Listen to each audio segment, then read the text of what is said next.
Okay. Okay. I'm here. I'm here. I just finished something. I am mentally ready. I am mentally ready for this. Oh boy. What the hell?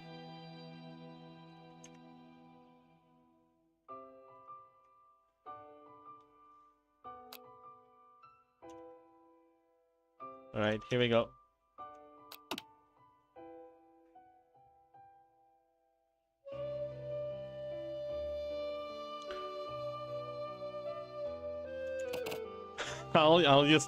I'm gonna use an S. Okay.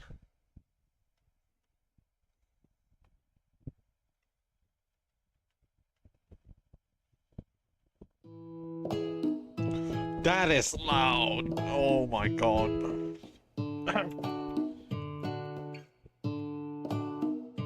Oh wow, that is kind of loud. Who pulled me into this? Myself. I see the freaking directory and go like, hey, there's a game that I haven't finished. Sure, let's go with that. Can I? Okay, I didn't expect the music to be that loud. All right, there we go.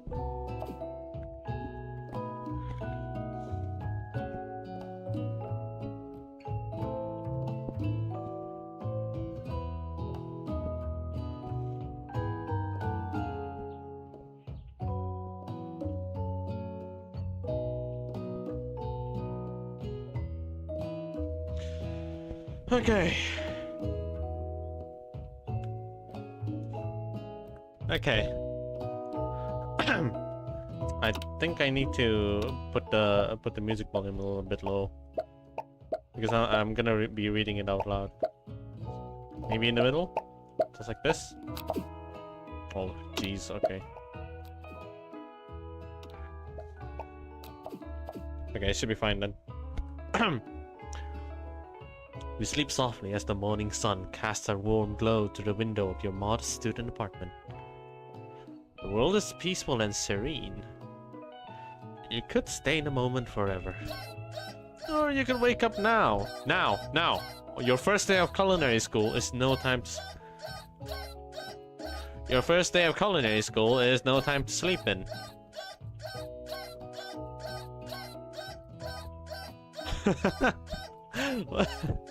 They allowed this choice?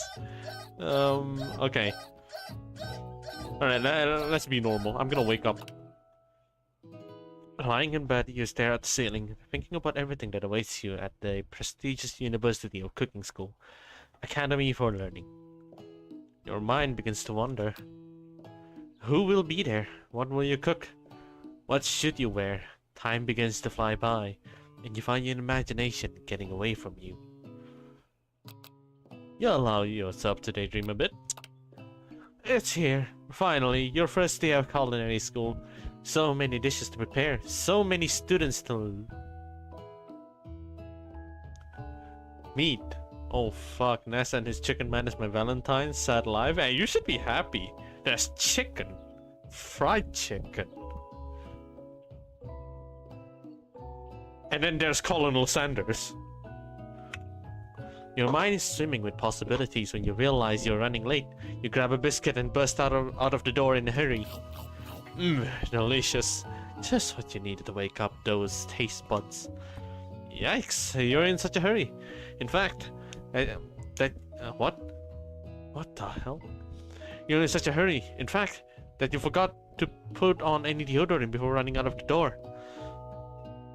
You're sweating buckets as you rush to arrive on time. Uh-oh. Standing in the quad. Holy shit, okay. So he lived in a dome. Standing in the quad. You gaze upon the magnificent University of Cooking School. Academy for Learning. Here comes your lifelong best friend forever, Miriam.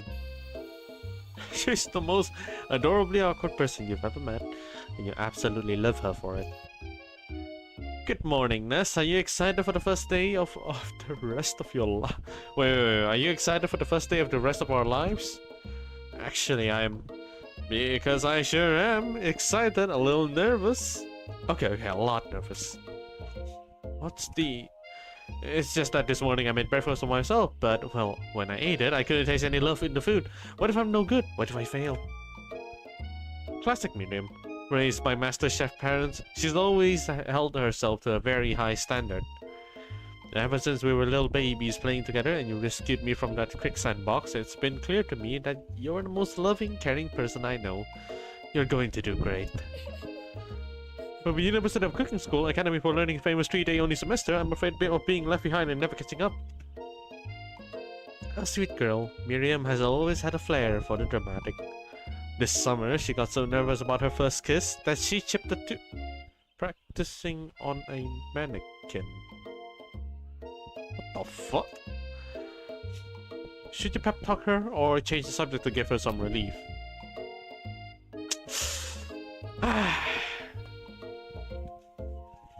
I'm gonna be kind.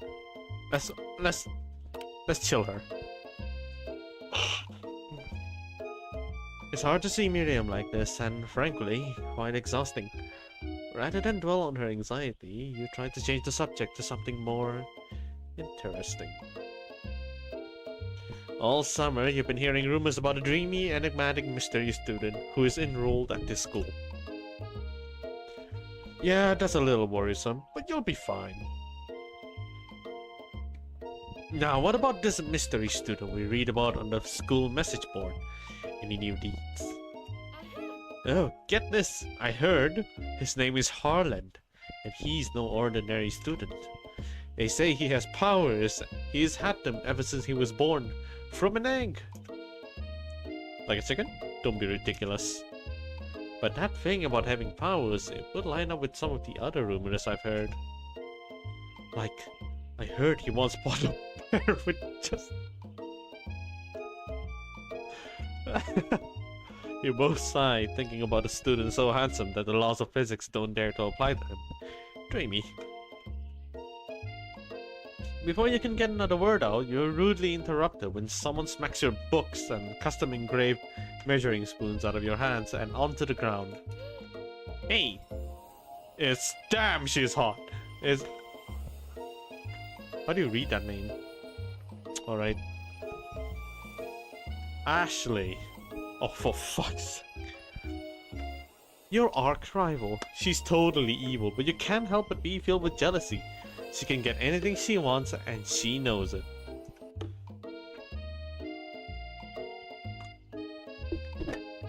Damn she thick. Hello, Ashley. Oh, I didn't see you there, chicken shins. Leave Ashley's shins alone. They are perfectly normal shins. Ugh, you can't stand Ashley. Even her name is annoying. You know for a fact that it's actually Ashley. But she had to add extra letters to make herself feel better than anyone. If anyone here knows what perfect shins looks like, it's us. We're not going to let you or your really weird insults get to us. Across the quad you see Ashley's best friend, Van the Man. I am so done with this game now. Has stopped to look at his own reflection in the mirror. His pants are so tight that you can see him casually working out his glutes while he styles his hair. No lie, they're rocking glutes. Van?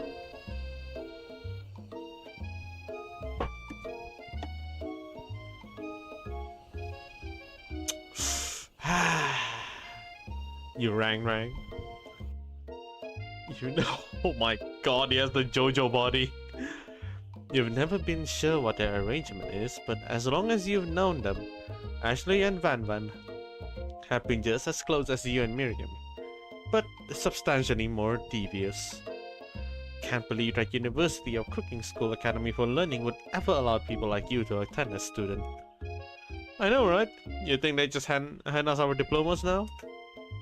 Or maybe hire us on as professors. You amateurs could learn a lot from us. With the first day of school about to start, there's just not time to properly tell these two off. So you resist the urge. Let's go, Miriam. Shh. See you later, losers. As you approach, you see a goofy-looking kid pushing hard against the window directly next to it.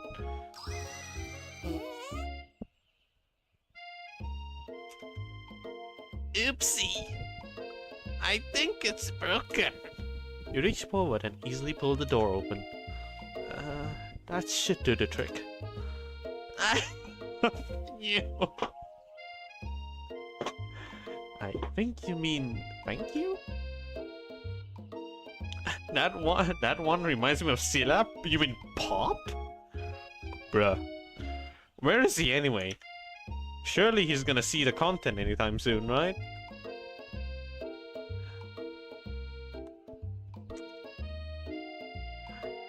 Oh dear. Okay. I need to keep reading in this voice. My name is Pop. I was named after my Pop. He's old. Why is he? Oh my god. Can someone like this also be a student at the school? He must be one heck of a chef. Also, his name tag clearly says Bob, but I guess he's reading it upside down.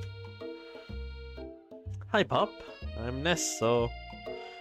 Are you going to make me hold this door all day? Nope. And with that, the young man walks into the building ahead of you. Is it just me, or he's kinda cute? I think it's just you. You both shrug your shoulders before following him into the building. Van? Looks like Celia? Actually, you know what? I'm gonna try to do an impression if he comes. If Van comes back. You both shrug your shoulders before following him into the building. You stand at the edge of the room, unsure where to sit. Other students wander and keep themselves busy chit-chatting. A scruffy-looking pooch takes his place at the podium at the front of class. Adorable. Now, quiet down, everyone. Who is this unreasonably cute pup and why is he in our culinary class? You must be Sprinkles, head instructor and CEO of UCS. Ow!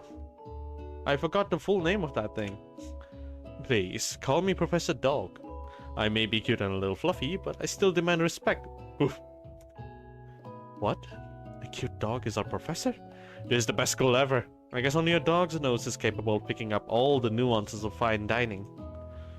Out of nowhere, wind begins to rush around you as a swirl of cherry blossoms petals fills the air inside the classroom. They literally use one of those stock cherry blossom effects. I'm chilly. Someone close the window. And then he walks in.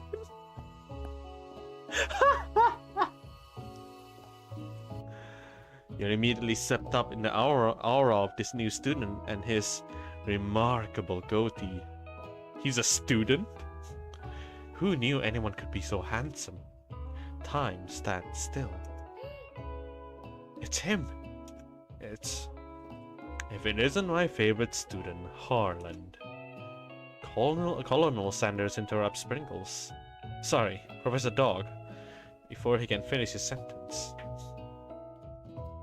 Please, call me Colonel.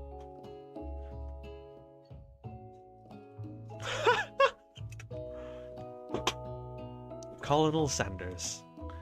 A harsh murmur rolls through the classroom as Colonel Sanders walks down the aisle of desks. Suddenly, the room is sweltering. Sweat begins to bead across your brow. You feel like everyone is looking at you, and you're not entirely wrong. And this over here must be sweat a lot? Maybe we should open that window back up before faucet pits melts into the puddle and evaporates entirely. That is... No, you're right, that does sound like him. Even the dialogue too.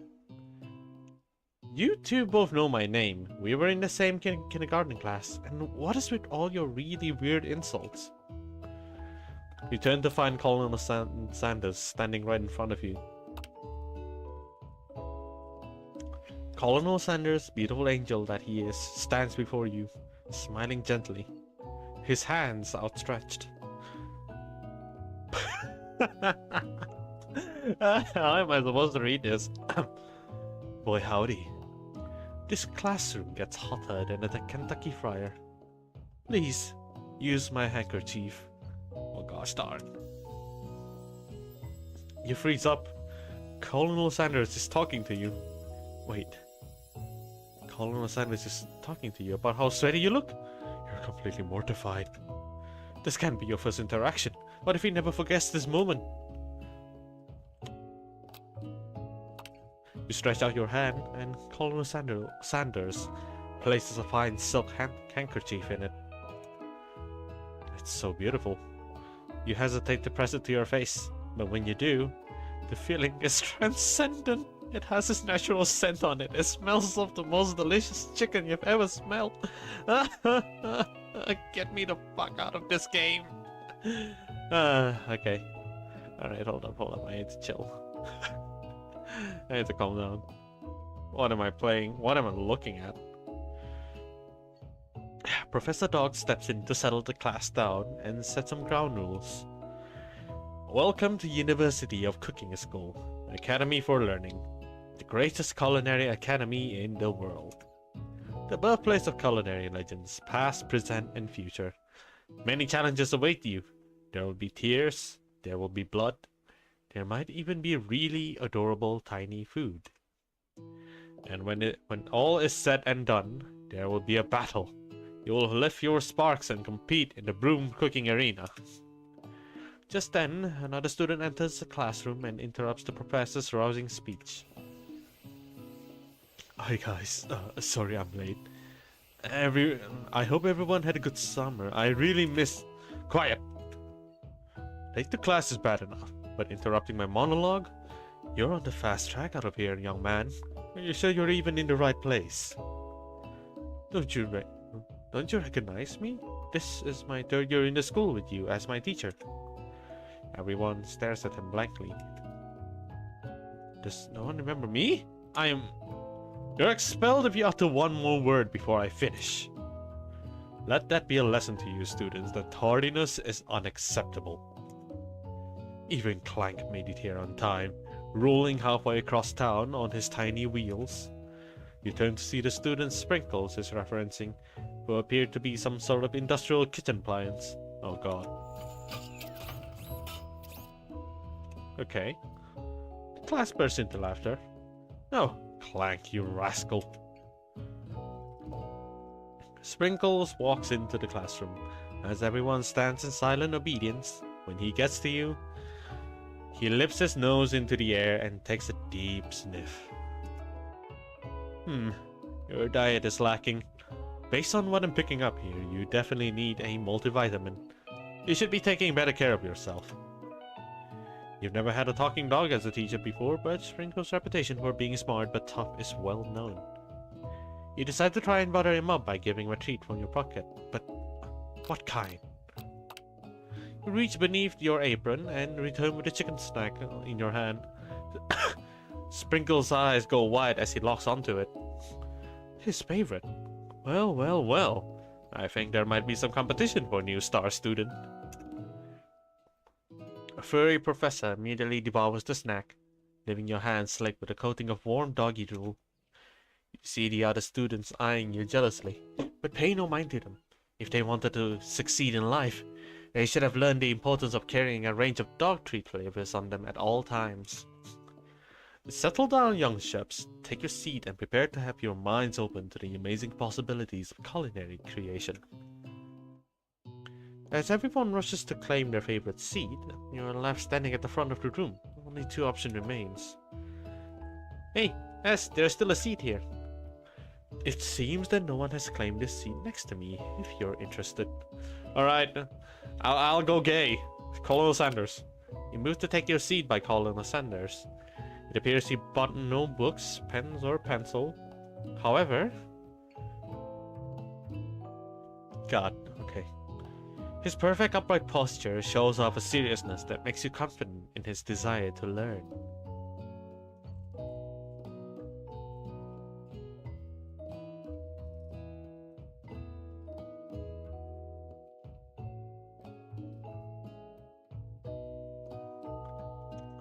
Thanks for offering me this seat.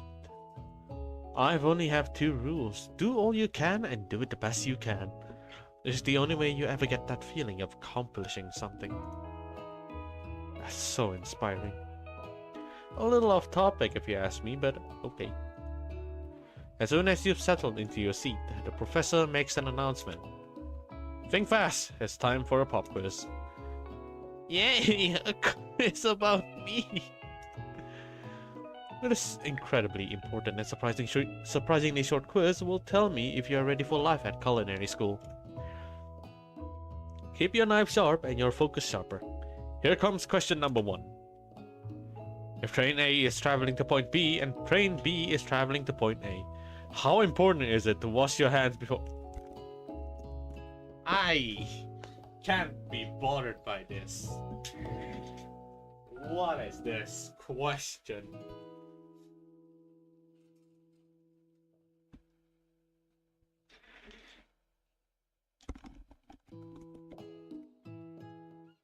Extremely. Looking at you, Pop.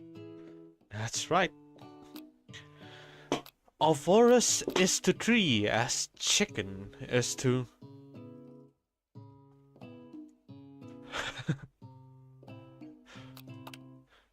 That's wrong. What is the most efficient eating utensils ever created? That's right. What food is best for a broken heart? What? What?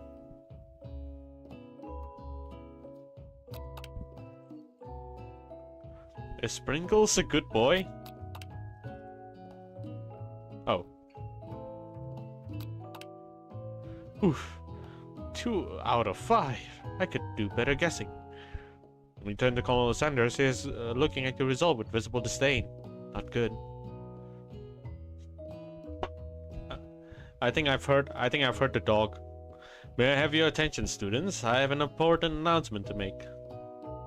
Time for lunch. Can I? Oh, shoot. Oh, wow, that is far. Okay, I wanna go through this in one go. Wow, the cafeteria is as nice as any restaurant you've ever eaten at. It makes sense that a school is dedicated to cooking would also be serious about eating. A delicious fragrance of... Oh, gee, stop complaining, man. It's... Come on, it's just exaggeration. I'm not even complaining. I'm actually kind of enjoying it. Low-key.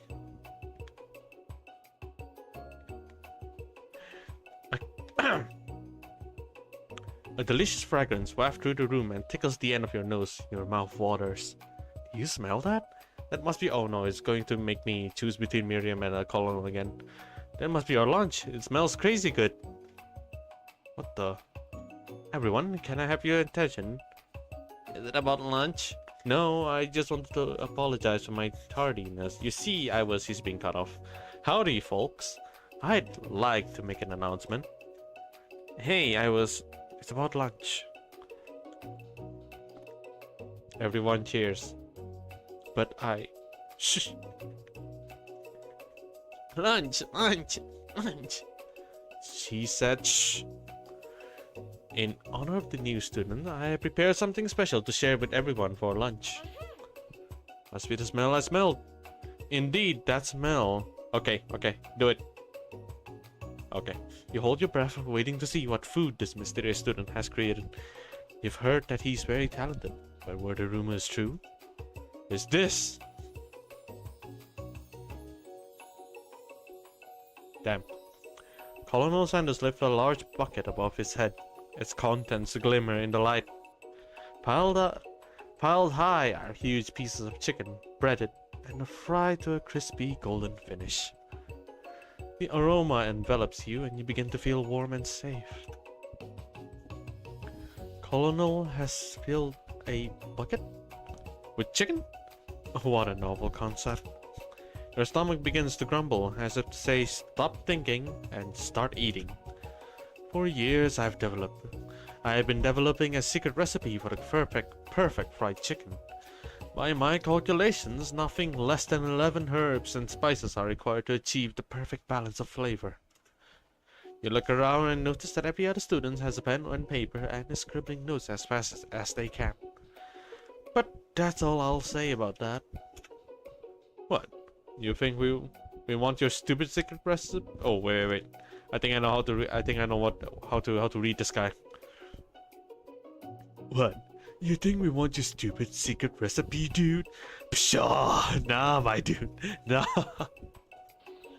I'm just drafting a last will and statement in case one of those ingredients is poison. Got him. He looks around nervously to see if anyone else is laughing at his sick burn. Oh, look at his face.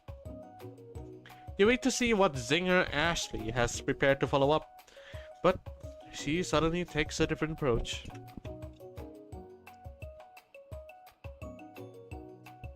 Okay, I think I know how to read this. Yeah, and I was like, writing in my diary. Dear diary, today I smell something so beautiful. I knew at the moment that only the hands of a true gentleman could fry chicken so tender. You see her body language change from bitter to evil to sweet and innocent as she slides closer to Colonel Sanders. She realizes that he is destined for greatness and fame with cooking skill like this. She wants him all to herself. Oh, please. Well, Van, the man. If you don't want any, I'll take his. Okay. Oh, hold on. I mean, I guess I'll try it. He takes one bite and his eyes grow wide. He starts contorting his face as he tries to hold in his pure exhilaration and act unimpressed. Easy now. There's enough for everyone. Please, my fellow classmates, dig in. You take one of the pieces of fried chicken out of his bucket and sink your teeth into it. Crunch sound effect, please. Oh, it's amazing. Tasting Colonel Sanders' food transports you to an... What the fuck? Alone with your taste buds, gripping a drumstick in your hand, you float weightlessly.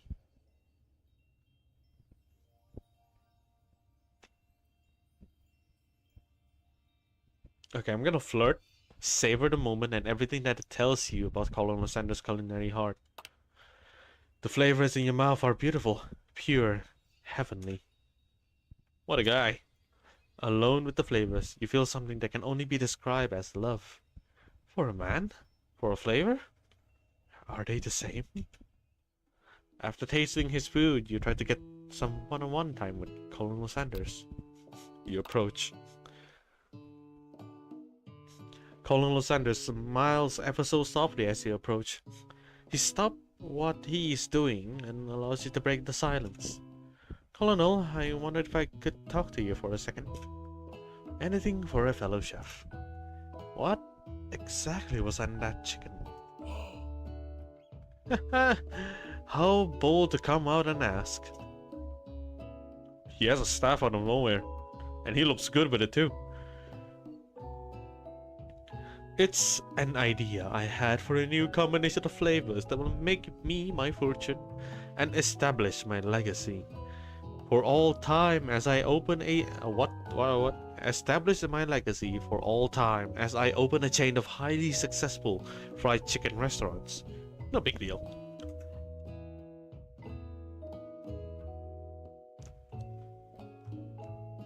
It's just you and me here talking. I can keep a secret. In fact, I've got some of my own that I'd be willing to trade. What's the rush? What is that eyes? The semester is only getting started. We've got 2 more whole days to get to know each other. He is clearly not going to give it up that easily. But it doesn't hurt to be persistent. You know what they say about the secrets, Colonel? Shouldn't learning be fun? You've got a moxie, I'll give you that. Colonel Sanders looks both ways to make sure you're truly alone, and then leans in. You can feel his warm breath as he whispers. Just one ingredient, but you can't tell. I use Grrr. It's something my great-grandmother taught me. Grrr. Wow. You would never have guessed that. In fact, you're not even sure where you'd get some if you searched.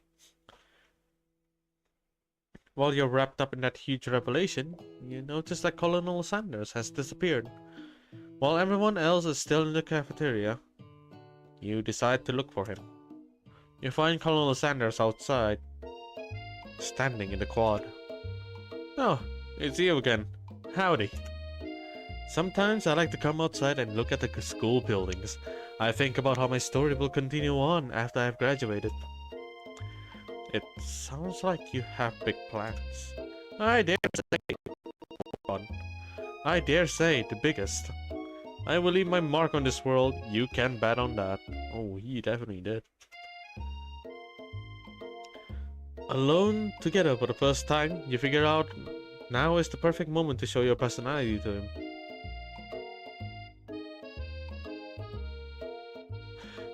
Okay, let's go. Oh, I got it! Let's go! Okay. Well, I just want to tell you that I've really enjoyed your food. Now you've got his attention. Hell yeah, baby. Easy.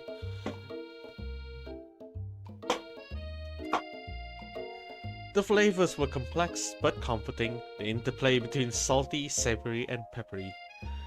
It was perfect. I appreciate compliment-ness. I'm sure you'll be a big success. I know we've met only. I know we've only met today, but I'm starting to get the same feeling about you.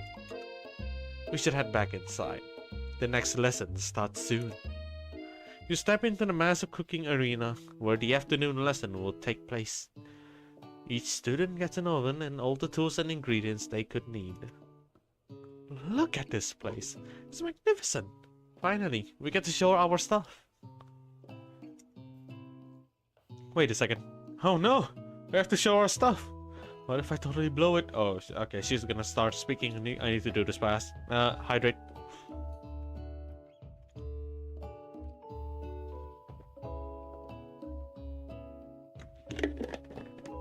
Ah, okay. I'm ready. You're not going to blow anything, except maybe kisses to the crowd of fans you're going to earn from your signature. Adorable tiny food creations. Welcome, students, to the cooking arena. For today's lesson, we'll be cooking with partners. Hurry up and pair off. Naturally, Miriam looks over at you, but unable to control yourself, you pounce on Colonel Sanders. Oh, I'm gonna lose a friend, but you know what? I'm gonna sim for Chicken Man. Hey, Colonel, would you like to tackle this lesson as a team? A team of two. That is me and you. If that wasn't clear, wanna be my partner? Sure, Ness. I'll prepare our station. Without you as a partner, Miriam is left standing all alone. Two different students quickly take notice. Hello, new partner. People. Oh my, two potential partners? I'm so sorry, gentlemen, but I don't know who to choose. Looks like you'll have to pick her. Friend duties can be a little awkward, but that's the price you pay for not being alone forever. Who do you want to ask to be Miriam's partner? Alright.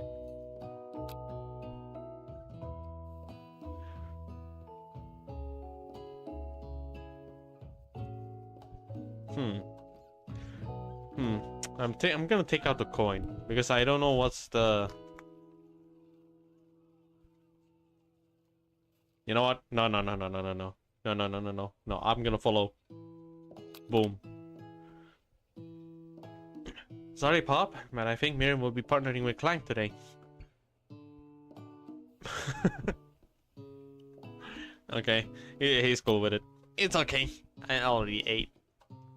It's not entirely clear if Pop has any idea what's the point of school even is at this juncture. Lanx is clearly excited to have some attention. He heats up and begins to roll back and forth.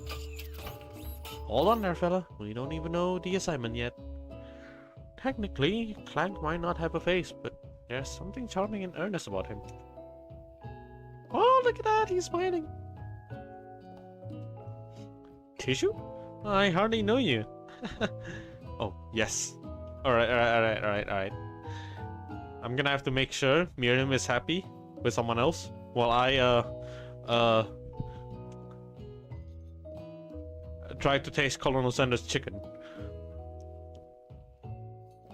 Clank judders, and a panel shakes loose. You get the impression that this is the sign of affection. Looks like you two will be fine. Now it's time to focus on your own cooking classwork. Alright, you two, for today's lesson, we're going to keep it simple. Pick a basic dish and divide up the steps. No chef is an island. It takes 2 flints to make a fire. You get the idea. Which dish do you suggest to your partner, Colonel Sanders?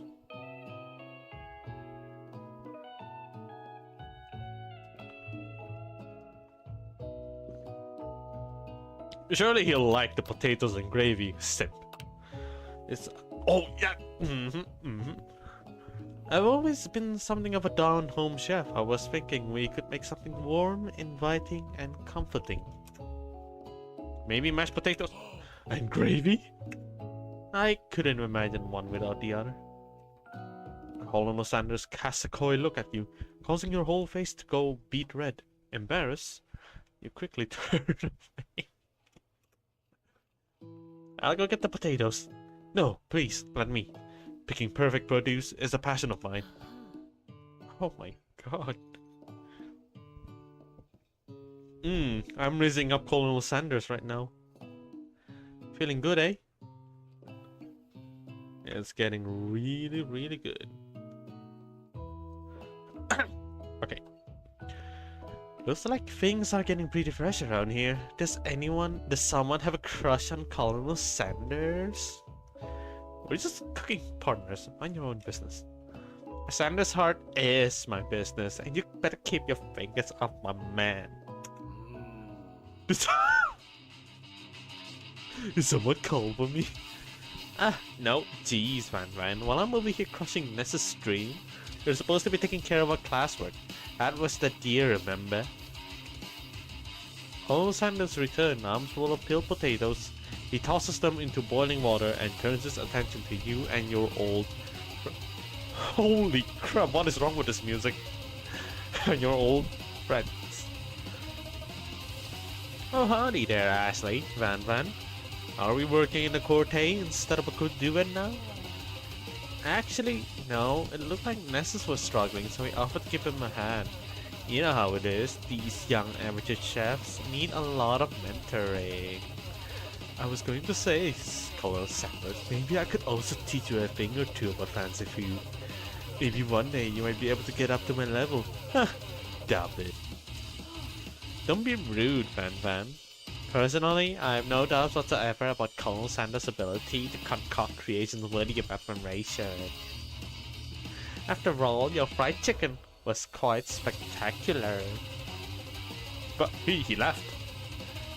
But Colonel, if you ask me, I might make a better partner for you than this thing that has positioned itself at your station.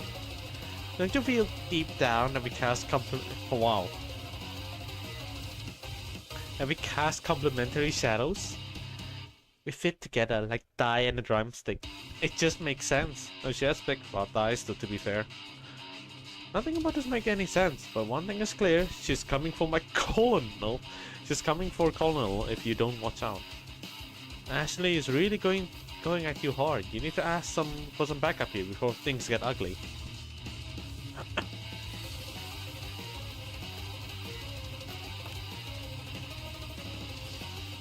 I'm here to learn to express via my cuisines, not bicker with prima donnas. Partners were chosen at the beginning of class, so let's all respect the format, okay? You turn to Colonel Sanders to confirm that you are on the same page. I chose Colonel Sanders and Colonel Sanders chose me. Isn't that right? A businessman respects all fair agreements, from contracts to handshakes. I took on Naz as my partner for this activity, and I stand by it. Based on your team's behavior, I'd say you're perfect for each other. Neither of you has Ness's natural talent or their loyalty. Being defended by Colonel Sanders leaves you feeling proud and full of potential. You look for Sprinkles in hopes that he might step in, but he's nowhere to be found. Darn those cute corgis and their short but sturdy stature. You look down at your station and realize that in the tension of the moment, your hands have been cooking on autopilot. Distracted by the drama, you've already crushed the boiled potatoes into a perfectly creamy mashed texture. With plenty of butter and cream for flavor. It's as if your natural passion guided you through the steps you know so well, while your attention was elsewhere. I know just what to do. Colonel Sanders extends his hand. He's holding a beautiful white porcelain gravy boat, out of which he pours a smooth brown gravy, smothering your nearly finished potato dish. Oh my god, that looks so good! Gravy flows down the mound of mashed potatoes. The results look spectacular. Granny would be very proud. Colonel Sanders holds the spork out to you. You reach out and grab a hold of it, but he doesn't immediately let go.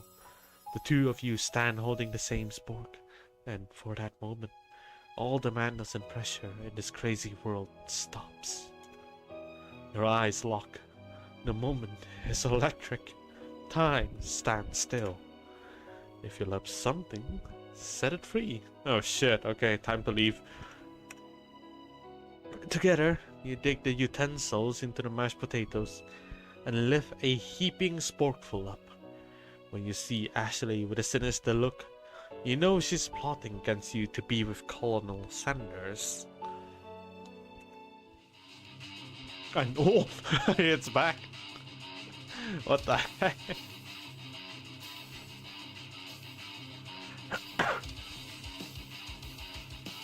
Oh jeez.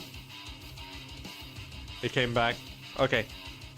And then, filled with rage and without thinking, you fling the spork full of mashed potatoes right into Ashley's stupid, beautiful face. Van, do something, do something. Scooping up a fingerful, Van tasted the dripping mashed potatoes and gravy and realizes that it's delicious.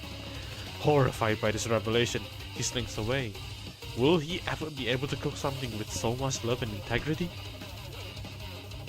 Hold on right there, Ness. We do not waste food in the broom cooking arena. Colonel Sanders, I expect better from you. If you throw one more spoonful, you'd both better be prepared to eat it wherever it lands. Can I has potato face? Van rushes back over, a covered dish in his hand. Mashed potatoes with gravy? Whoa. Whoa. Oh, he cooked an octopus with gravy. Okay, okay.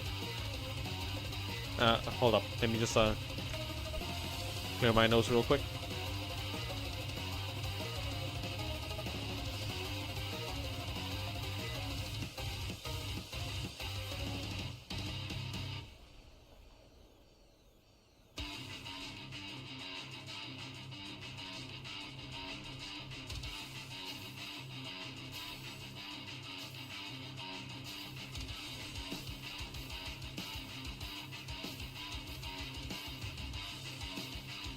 Okay, I'm back.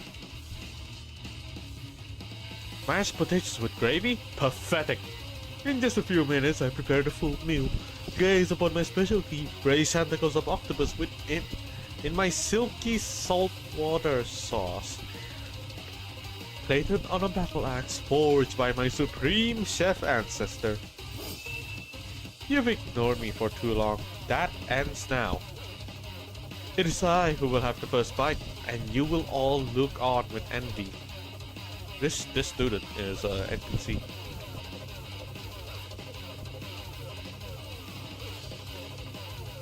This is not a vegan game? Yeah, I don't think it is.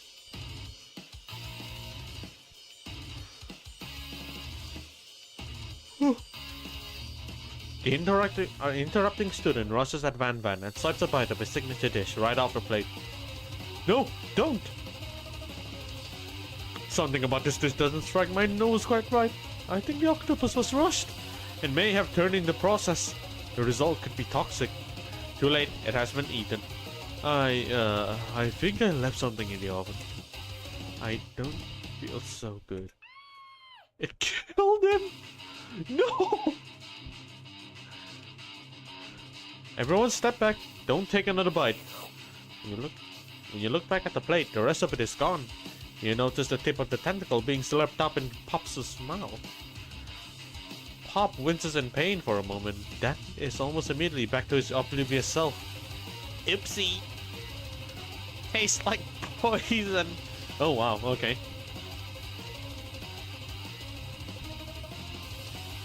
The entire class has gathered to watch Pop's final moment. Shock has frozen the whole crowd, and they are as motionless as statues. The class bell rings, disrupting the moment and snapping everyone back to reality. It would appear that Pop's enthusiasm for trying new things, despite obvious danger, has inoculated him against poisons of all kind. He's immune? I'm not sure the professors here make enough money. Hello? I just turned into a ghost over here. Seeing that you're shaken up by that really annoying student and all his nonsense, Colonel Sanders approaches you. I'm sorry you had to go through that. Please, let me walk you home. What? Like, for real? Oh, come on. You follow Colonel Sanders out of the room. Please. My baby. Oh, good music. At night, the school building has taken on another vibe entirely. It's dark and more than a little spooky. Colonel Sanders stands in the quad's neon glow and speaks softly. Those mashed potatoes you made in class today. Before you go on, I want you to know they're not a great representation of my skills. Oh wait, that's me. Before you go on, I want you to know they're not a great representation of my skills. I didn't even realize I was making them. They were amazing. Tasting them, it reminded me why I became so passionate about food to begin with. Colonel Sanders is getting choked up. Cooking is obviously important to him, in a way that you find him inspiring. Now might be the perfect time to tell him you're developing feelings for him. Colonel Sanders? Yes, nice. Okay. My fist is ready. There's something I need to tell you. Wolf. Van!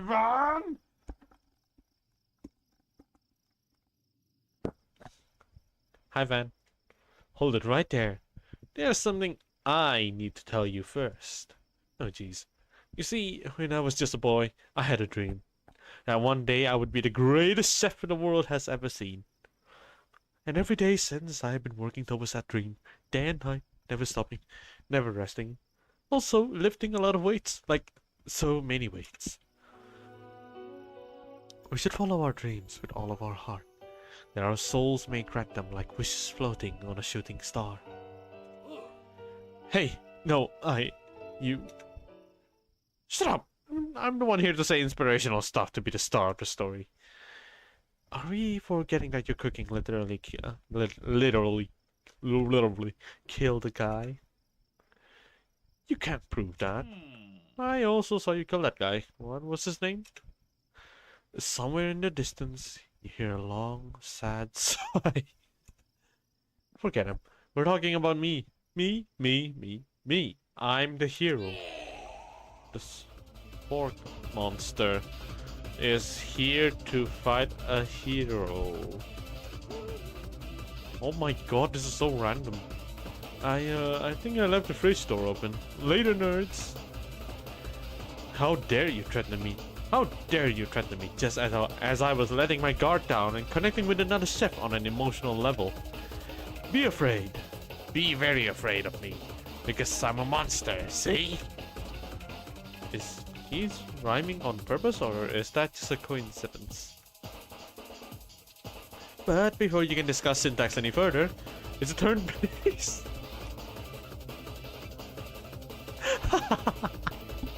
What the fuck? This turn-based fight sequence. What will you do? You decided to go on the attack. Which attack will you use? Cook with Love does 1 damage. It just got real. That attack really upsets Spork Monster. Spork Monster goes on the attack. They spit hot gravy at you. You take 1 damage. You decide to defend. Which defense will you use? Trepidation? You continue to attack. You continue to stay back and endure whatever comes your way. Seems like a pretty weird strategy, but okay, sure, you do you. Spork Monster focuses their mash mine and draws in energy from Mother Earth itself. They grow larger and more intimidating. How will you respond? You decided to defend. What's buff up? You draw energy into your arms, thinking back on all the stirring you did in the kitchen as a child. Your muscle goes super swollen, you're ready to take on anything.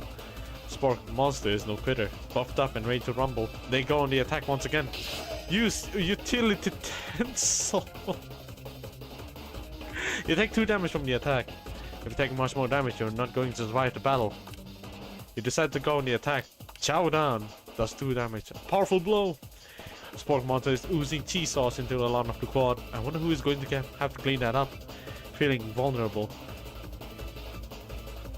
Spork Monster prepares for his ultimate attack, Rounded Edge.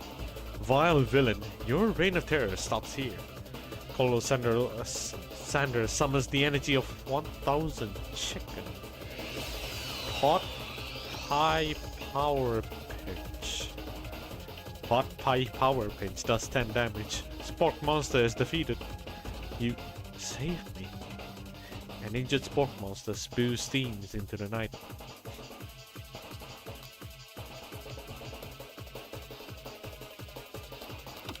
Shit! Okay.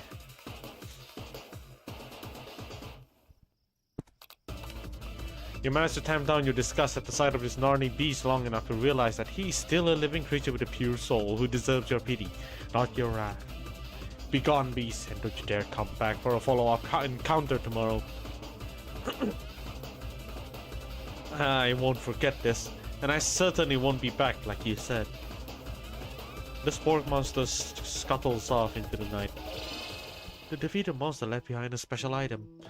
It appears at first to be a cookbook, but upon closer inspection, it's so much more. It's a— oh my god! The chicken shaitan!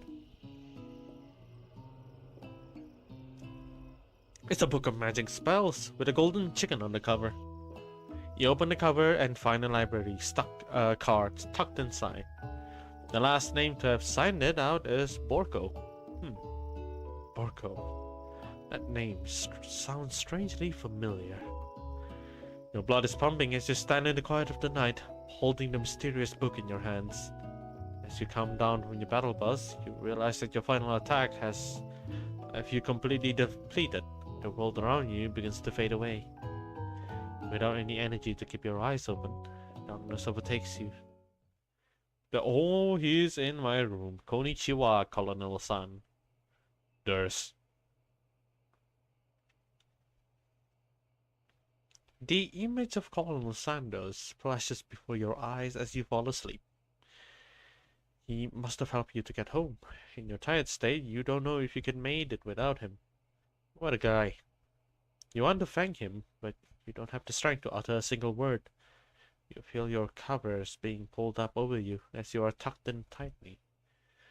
Good night, my Colonel. In your dream, you're together with Colonel Sanders. For some reason. Sprinkles is also there.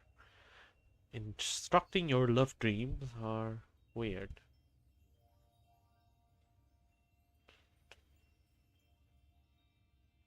Hi. You awake on day 2 and attempt to process the wild visions you had. Were they memories or premonition? Okay, there's love over here, but I'm not sure if they were there the whole time. Were they there the whole time? And then there was that secret ingredient that Colonel Sanders went ahead and told you outright. Not much of a secret, huh? It's probably because he already trusts you so much. Sure, that makes sense. We'll go with that. You meet up with your bestie in front of the school. Before you can tell her about the encounter with the sport monster, she launches into a story of her own. Okay, I know this might sound a little strange, but I think I might be what? Yeah? I think I might like yeah, yes! The shipping worked. Love that hunk of metal. Let's go! Oh. Like him? Like?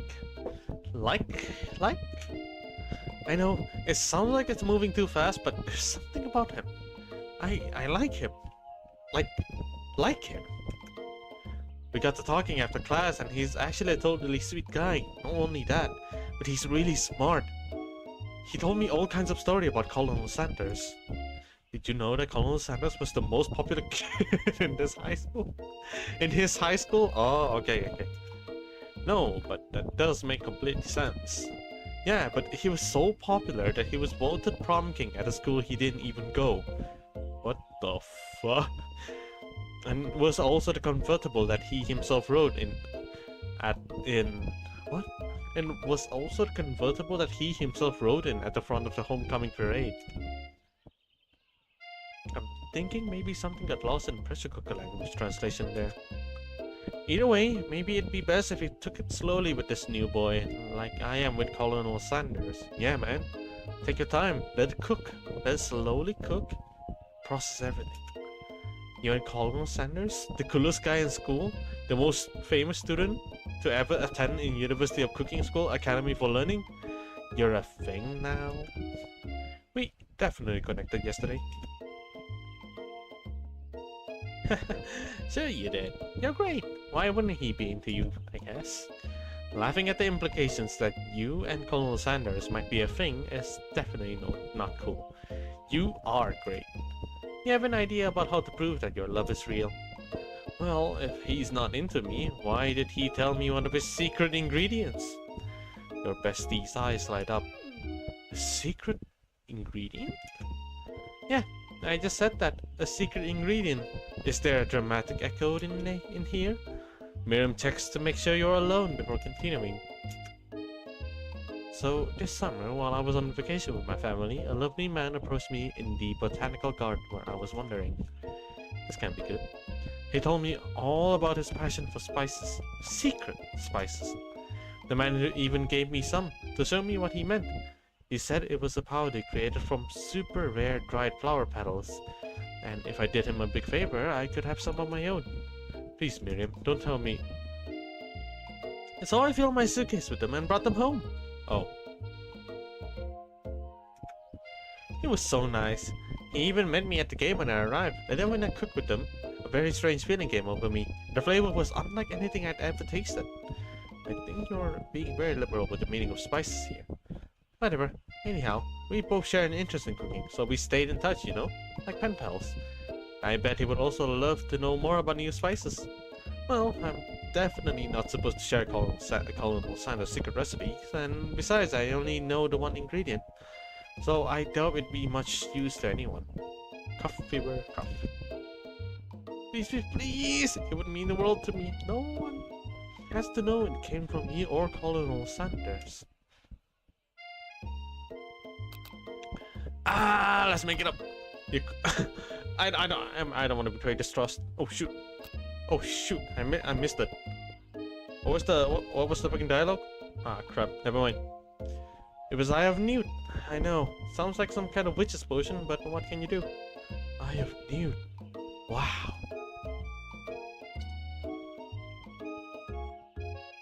Her eyes light up imagining such a thing, and you figure that you've satisfied her curiosity and she'll move on. However, she immediately turns around and does some thumb typing on her phone you can't quite see. That's probably not good. Before you can ask her to confirm that she was definitely not texting secrets to other people, you're interrupted. A wind rushes in. Cherry blossom petals fill the air. My man, you have a horse. Okay. It's Colonel Sanders. He's arriving at school. Oh.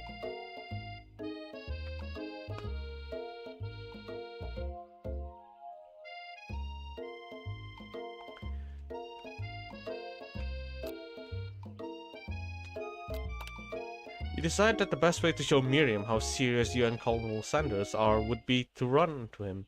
That is not my intention as well, but okay. Surely he'll sweep you up onto the back of his stallion and you'll ride away together. That'll show her good. Oh, Colonel! My Colonel! However, your sudden movement surprised the horse and it rears up, kicking you directly in the face. Oh shit. Oh shit, okay, hold up.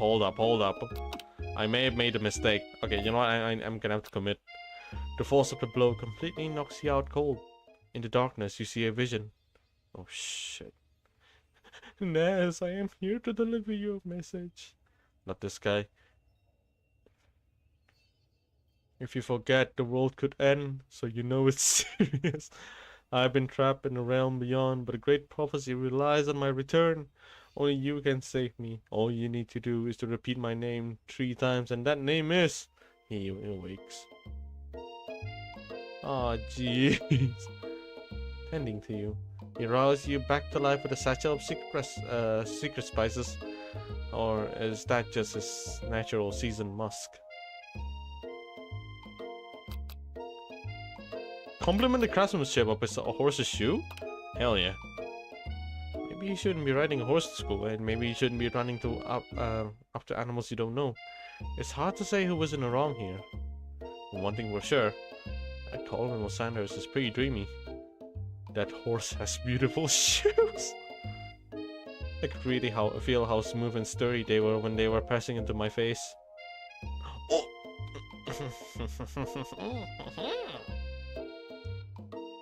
That's nice to hear. No one truly appreciates good craftsmanship anymore. And with that, Colonel Sanders disappeared into the school, leaving you and Miriam to follow. When you enter the classroom, you can see your 2 rivals, Ashley and Van Van, are doing something bad. By the way they're hiding, you know it must be really bad. Like counterfeiting recipes bad. Experimenting with restricted ingredients bad. Summoning a demon bad? You try and get a peek over Van Van's hulking shoulders, but he sees you coming. Whoa there, little one. I'm not sure you're ready to handle this. Why don't you make like a bee and mind your own wax, honey?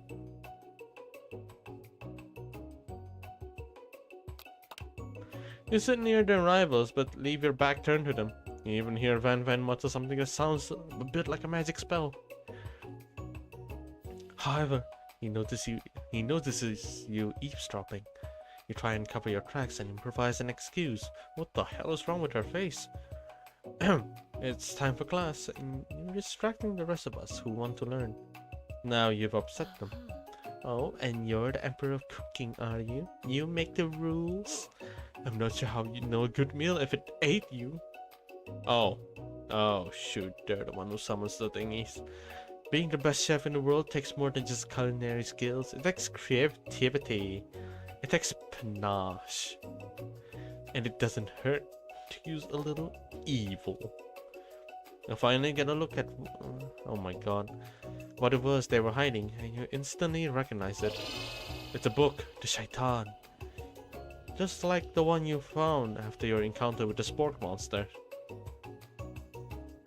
That's the same book I found last night in the quad. Ashley immediately elbows Van Van, who hides the book behind his back. I don't know what you're talking about. That book is a family heirloom and its contents are secret. You notice that they haven't just been studying the books.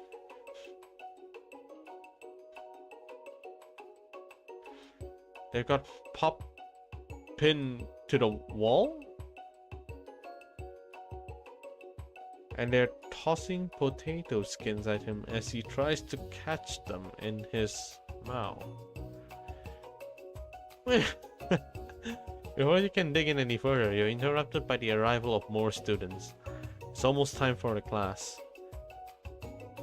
Clank must be running late. He's in such a hurry that he rolls right over Van Van's meaty foot. Hey, watch it, you bucket of bolts. You watch how you talk to him. He didn't do anything. Bzz, womp. And who do you think you're talking to? I've never heard such language, not even from a stand mixer. Womp womp.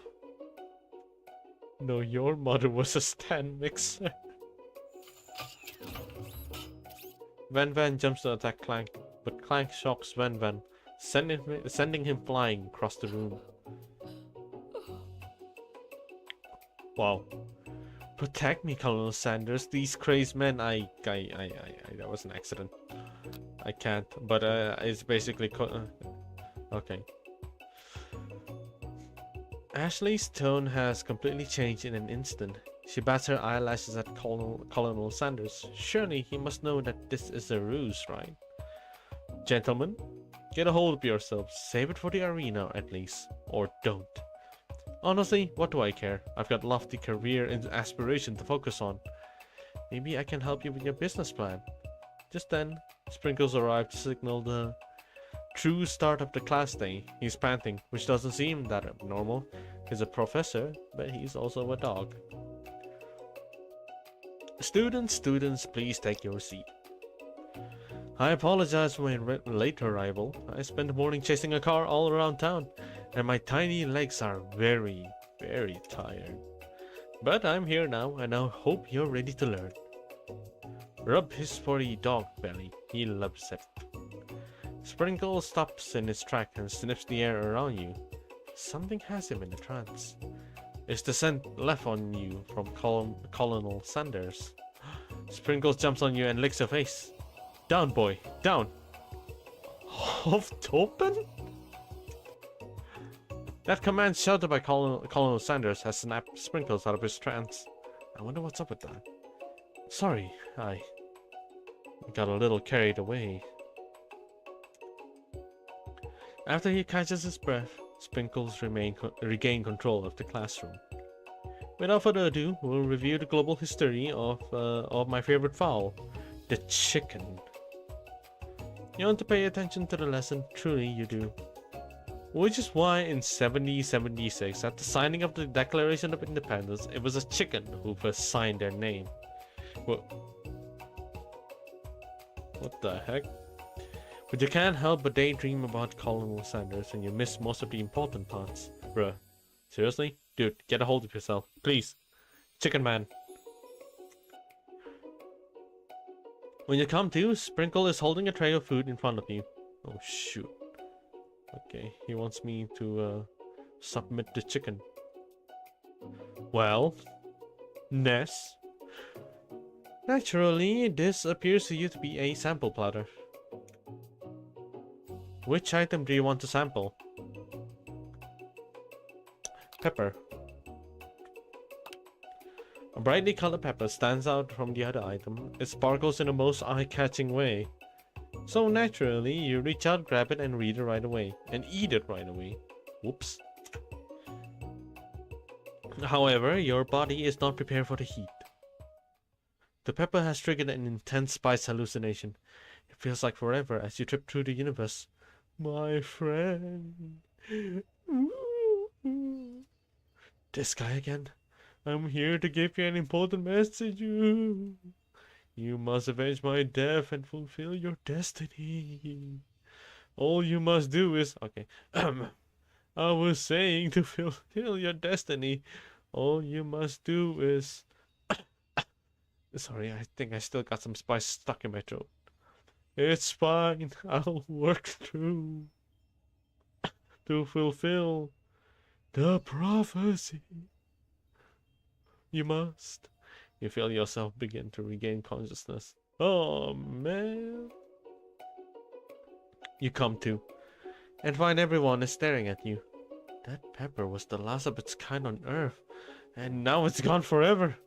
You think to yourself, jeez, I should pay better attention. We'll make mistakes. I'm sure he'll forgive you someday. Come on, it's time for lunch. Before anyone can relax, the cafeteria lights dim, and your rival enters to make a dramatic announcement. Today's lunch will be prepared. Viet Times competitive cook-off. What is wrong with these two? The level of theatrics with these two is off the charts. But you know what? I'm up for the challenge. You're on. A bit of lunchtime competition, eh? Count me in. If I have to wipe the tables with you fools before I set my lunch down on it, so be it. I'm not the fool. You're the fool, fool. Good one, Van Van. I like your gumption. Ness.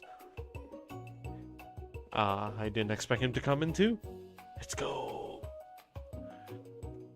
I'll be watching. GG's. GG's. I'll be watching your performance. Just as things reach a boiling point, Sprinkles stepped in. Surely he'll put a stop to this madness. But no. Now, student, please settle down. This is a lunchroom, not a sportsing court. Finally, a little sense. You breathe a sigh of relief. At least, don't have to turn on the timer. Just then, a huge light blasts you in the face, flashing the word timer ready. That's what I'm talking about. I stand corrected. The hard way builds solidly a foundation of confidence that cannot be swept away. And that's an original quote by me, in case anyone was wondering. I hope it's a message that leads you to victory. Like a diamond, I was formed under pressure. Now it's my chance to shine. I will defeat you myself. You had his chicken and you made mashed potatoes and gravy on day one. You're feeling like you can really impress him again here. It's time to boil some water for the potatoes. Think fast. If the timer runs out, you'll be forced to pick randomly. Shit! What temperature does the water boil at? That's right, but how would you have ever gotten into the school without knowing that? When it gets to rub my furry belly, let that enticing offer motivate you. You're going to need to season this chicken before you cook it. You don't know Colonel Sanders' recipe exactly, but you have an idea. How many herbs and spices did he say he used? 11. That's right, you might not know all of the ingredients yet, but at least you're headed in the right direction. Tail wagging intensify. Now that you've got some basic steps going, it's time to elevate your craft. What state of mind offers the most flavor? Gratitude. That's right. You must never take this opportunity for granted if you hope to succeed. Your classmates are rooting for you, but Ashley is simply stronger and faster than you. You'd better pick up the pace if you want to survive. When you were a child, your father told you to never forget where you came from. Every day you meditate on his advice and draw energy from that place. Now would be a great time. Where does it come from? Oh shit. That's right. This is your shot, and you're not going to miss it. Aru. You try to shut out the noises of the arena and focus on your cooking. What is the sound of success? Shit! Don't make me get the spray bottle. I don't want the corner of your eye. I believe in you. He's actually cheering you on, which would be awesome. Except knowing he's watching you makes you totally forget what you were doing. It's silence, isn't it? It's silence. It's fucking silence. Now all you can think about is school centers. Spoonful of gravy?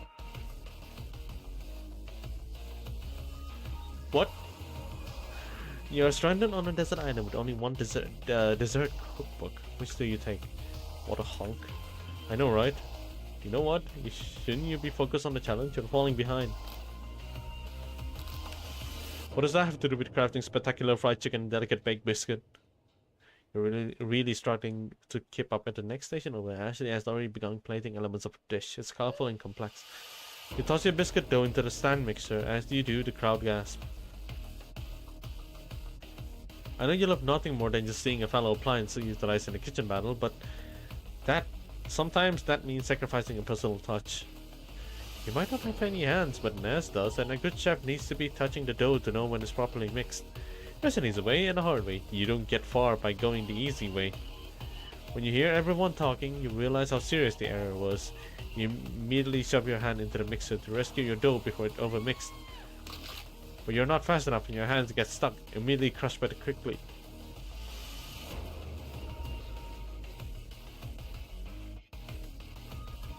What you often find is that the easy way can turn out much more difficult.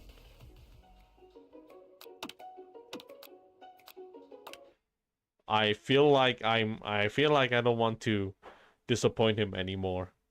So I'm gonna try again.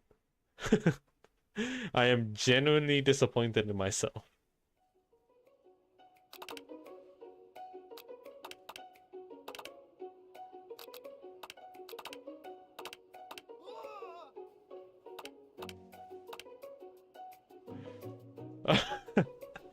What the heck was that?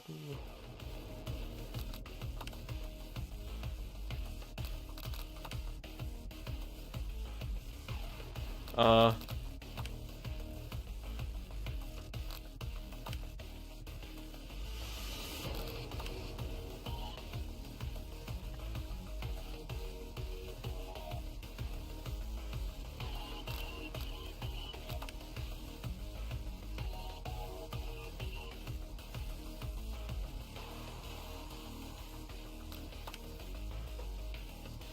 What the heck? No way, there's no way that thing has something to do.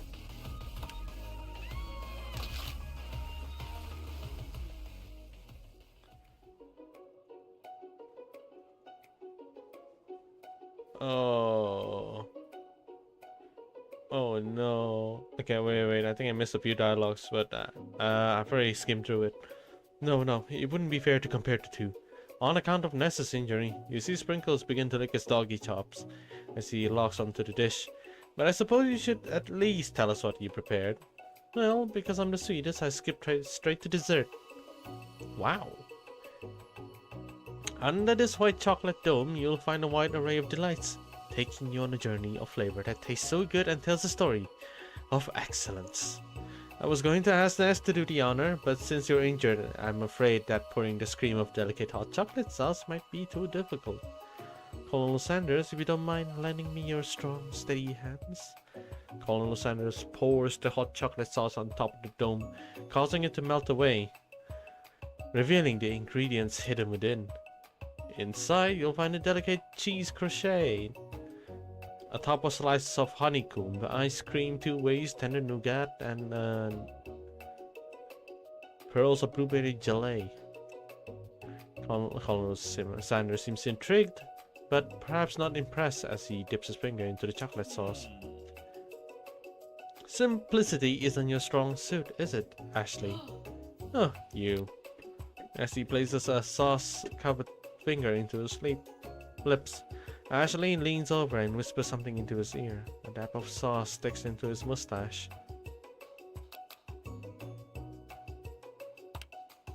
You reach out with your apron to wipe the sauce off his glistening face. Recoils and brushes you back. Oh shoot! I'm fucking up. Okay. Oh. Oh, so that's how you... Oh, okay. Oh, wait, I was supposed to not act on it. Right, of course. Anyways.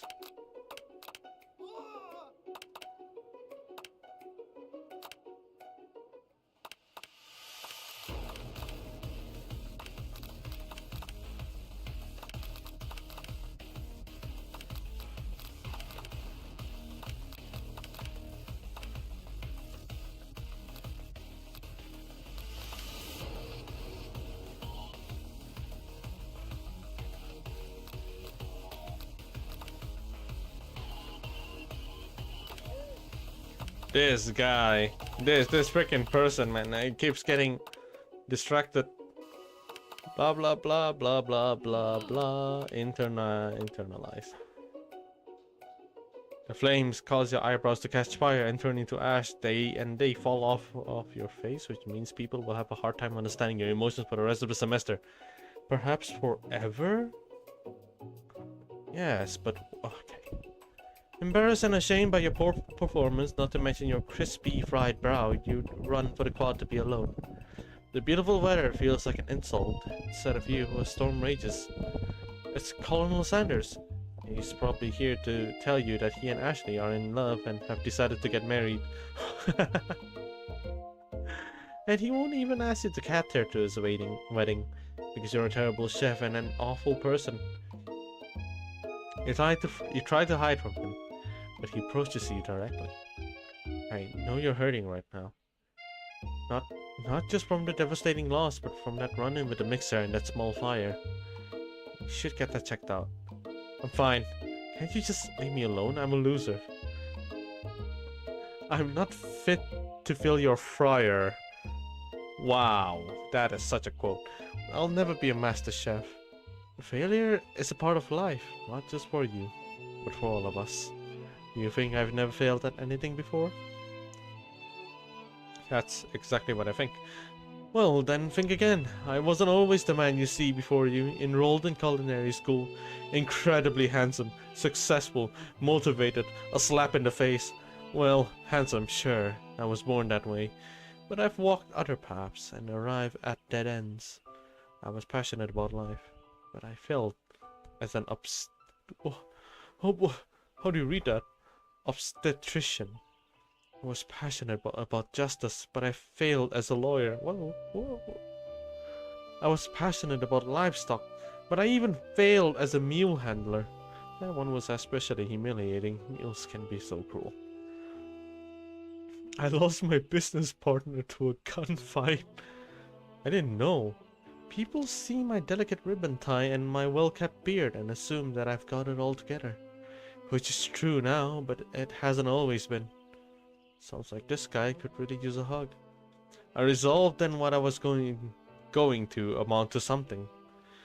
No amount of hours, labor or money could deter me from giving the best I had to give. Oh, he is motivating, oh my god. As Colonel Sanders changed focus, you can see something ignite inside of him. A burning passion. One has to remember that every failure can be a stepping stone to something better. My new dream is pure. It's honest. It's something that a humble man in a crisp white suit can be proud of. I will create a new chain of chicken restaurants that will bring joy to the entire world and make up for my past misdeeds. It's real story? It's true? Canonically true? Yeah, fucking pop. Just as your moments grow intimate, you're interrupted by a threatening shadowy presence. A battle scar from the night before, you prepare for the worst. Spork monster. Borko? It is I. I know I said I wouldn't be back, but after the whole fight to the death thing, maybe you don't really want to see me anymore. But I just wanted to say I was wrong to attack you, and I apologize. I know that it's like to have. I know what it's like to having to always look over your shoulder. Monster problems, am I right? Okay, you are a stepping stone. No, not like this. No. Colonel, love me, please. Aw, thanks, Borko. I'm glad there are no hard feelings. Getting jumped by a giant creature in the dark of night can really rile a person up. I also want to apologize for the way I switched right into attack mode. I know that you're strong, and cooking school can put a person under a lot of stress. I actually used to go to this school. I wasn't always a spark monster, you see. Wait, what? What the hell happened to him? I don't believe it. You were human once? Well, no, I was a golden retriever, but I was still a student. Until one day some mean kids with a magic spell book cast a dark enhancement on me. I was forever transformed. Oh no, his name was Borkos for a reason. He's a dog. A magic spell book. Precisely. I had procured a copy for myself, but somewhere along the way I've lost it. If you find such a book, I beg of you, respect it. You're a powerful chef. I shouldn't rely on such dark and evil magic. No, you should be protecting the innocent from those who would cheat on them through sorcery and guile. So, wait. So by any chance, did Van actually summon an octopus out of nowhere and kill him off? If you need me, don't fear. I will be there. Oh, thank you, Borkos. It sounds like there are some bad cooks in the kitchen of life. Ness, together I am sure we can defeat them. Come back to my hideaway and we can discuss. A personal invite? Hell yeah. You can't imagine what Colonel Sanders' home must be like. But it sounds like you're about to find out. Wow, it's normal. Stepping inside Sanders' home, surrounded by his things, you start to feel a special bond with him. It looks like you live such an exciting life, Colonel Sanders.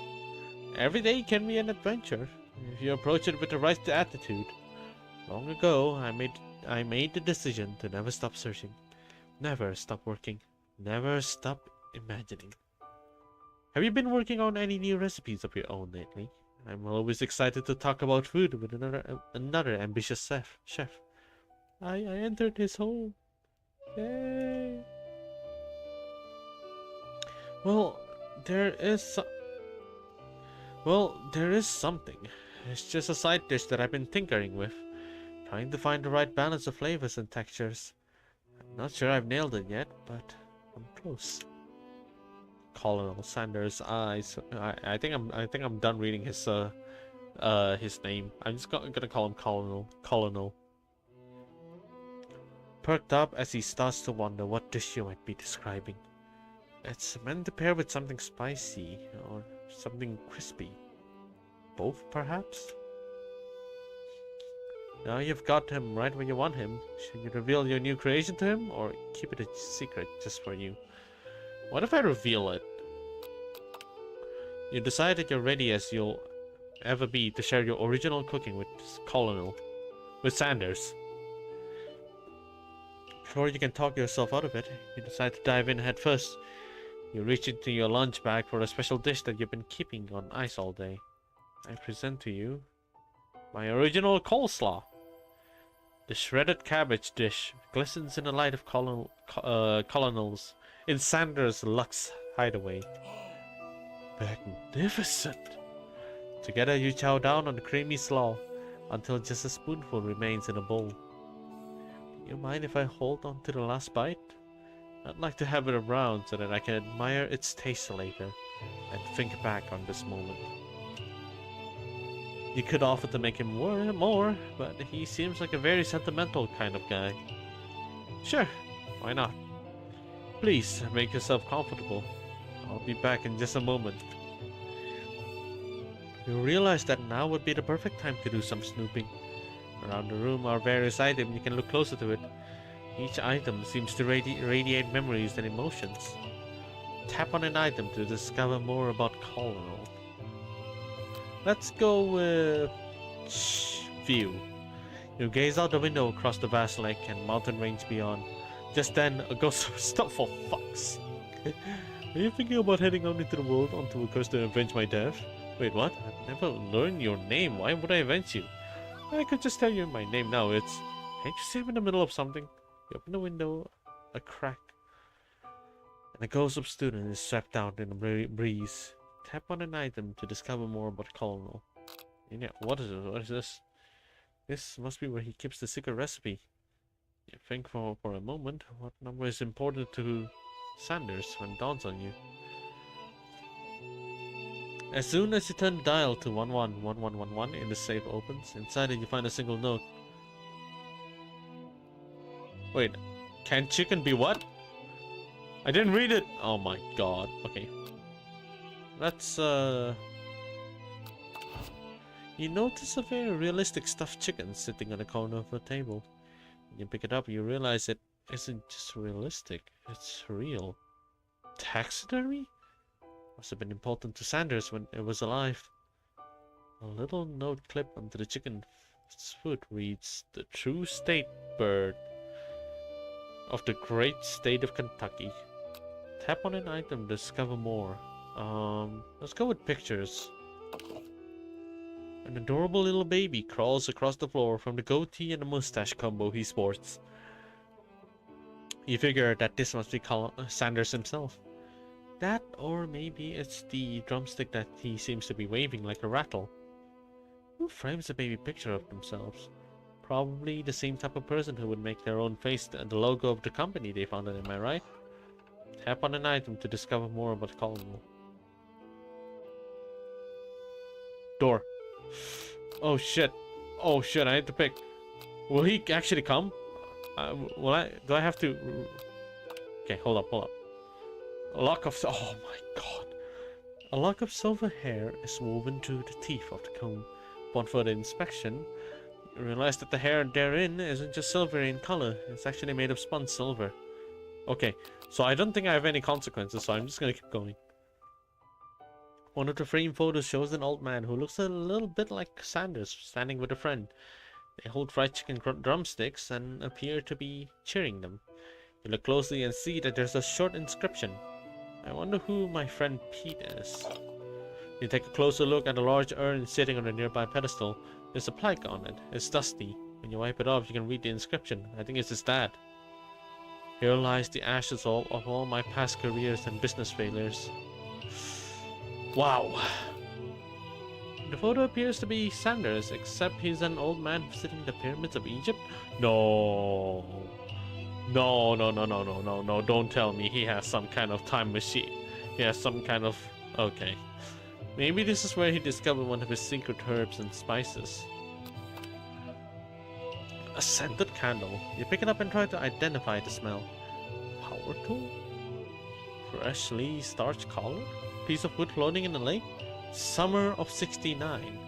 No, it's one of the secret recipe ingredients. It's brr. Wow. He figured out the... Huh. Alright.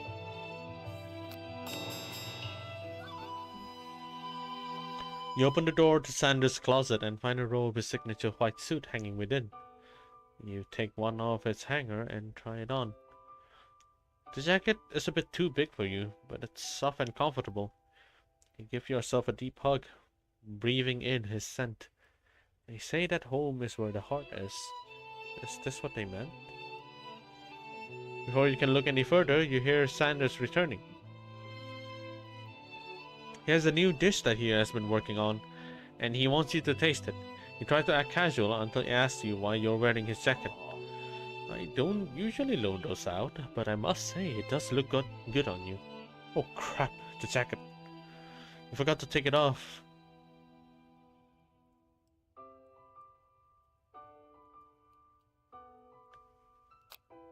I'm gonna be truthful. I'm gonna be sweet, you confess. I think I've done. Wow! Yeah, baby! That's a love right there. It works. It just works. I think I've developed feelings for you. I might be developing feelings for you too, but I'm concerned. I can't let anything get in the way of my dreams. Overwhelmed, you take off the jacket and run for the door. The thought of leaving Colonel in the midst of such an emotional breakthrough gives you pause. You stop yourself. Yes, I honestly think this may be the beginning of something wonderful. I think you're right. We should take things slow. Wow. You talk late into the night and drift off into a slumber. Dream sequence. Zzz. But I want to try his dish. My dish. You awake to a beautiful morning in Sanders' hideaway. Did you make the right decision on how to respond to Sanders? Only time will truly tell. Today is a day that could change the rest of your life. You think about the new secret ingredient you just learned about. Blah blah. In some jurisdiction, it isn't even legal. But if the recipe is a secret, how will they know? Your thoughts are interrupted when Sanders emerges into the room. He's holding a gorgeously plated breakfast, and your mouth waters at the sight of it. Here's a simple breakfast I just whipped up. It's meticulous. Jeez. You taste Sanders' food and it takes you on a journey. When you return, he is waiting to ask you an important question. So, would you say that we're the perfect match? How presumptuous. My cuisine and your taste buds, that is. Such confidence, such grace. Could he be the world's greatest gift to cookery? Come on, let's flatter him. You know, I think we might make a great team. A single tear begins to pull in the corner of his eyes as he gazes out the window. And with the right business partner, I know I can't fail. Business partner? Could he be talking to you? It's all happening so quickly. Overcome with emotions and confused by your feelings, you're on the verge of tears, unable to speak. The only answer you can find is to run out the door and get home. There is still one more day of school after all. The University of Cooking School Academy for Learning waits for no one. You get home to find yourself surprising. Very surprising. Your best friend is waiting for you. Where have you been? Because I had one heck of an... What did you do, Miriam? I've been desperate to talk to you about it, but I couldn't find you. I got worried that something had happened to you. It's okay, I was just... But now that it turns out you're fine, I can finally get you up to speed on the saga of Miriam. Sure, but you will not believe what happened to me at the school yesterday. I went on a date. I think I can believe that. I saw your Steam's game status and I had to come to check the game out. Oh, you're in for a treat, Mickey. Come on. Stay a while. I think I can believe that. Since I'd been partnered up with Clank, he asked me to go out with him. Yes! I've done it. I've done it. I refuse to let her go with Pop. I don't think Miriam can handle that. Of course, I told him, you better keep your dials turned to polite and respectful. I'm not that kind of girl. But he was just interested in spending some one-on-one time together and getting to know me. So I said, yeah, sure, I can get to know the little metallic guy. Long story short, he took me to what? He took me skydiving with his friends, but things quickly spiraled out of control. Did she just say skydiving? As if that's a typical first date to go on with a talking pressure cooker. And now I'm not really sure where we stand. You don't give Miriam time to tell her the whole story, however. Bottling up the details of your own night is just too much to bear. Then I went on a date too, back to Sanders, where I spent the night with him. Oh, spicy. You what? Nothing happened, but the emotional connection. Wowzers. Miriam tells you to move on from this whole Sanders obsession and focus on school? Why is that a choice? No, my Sanders.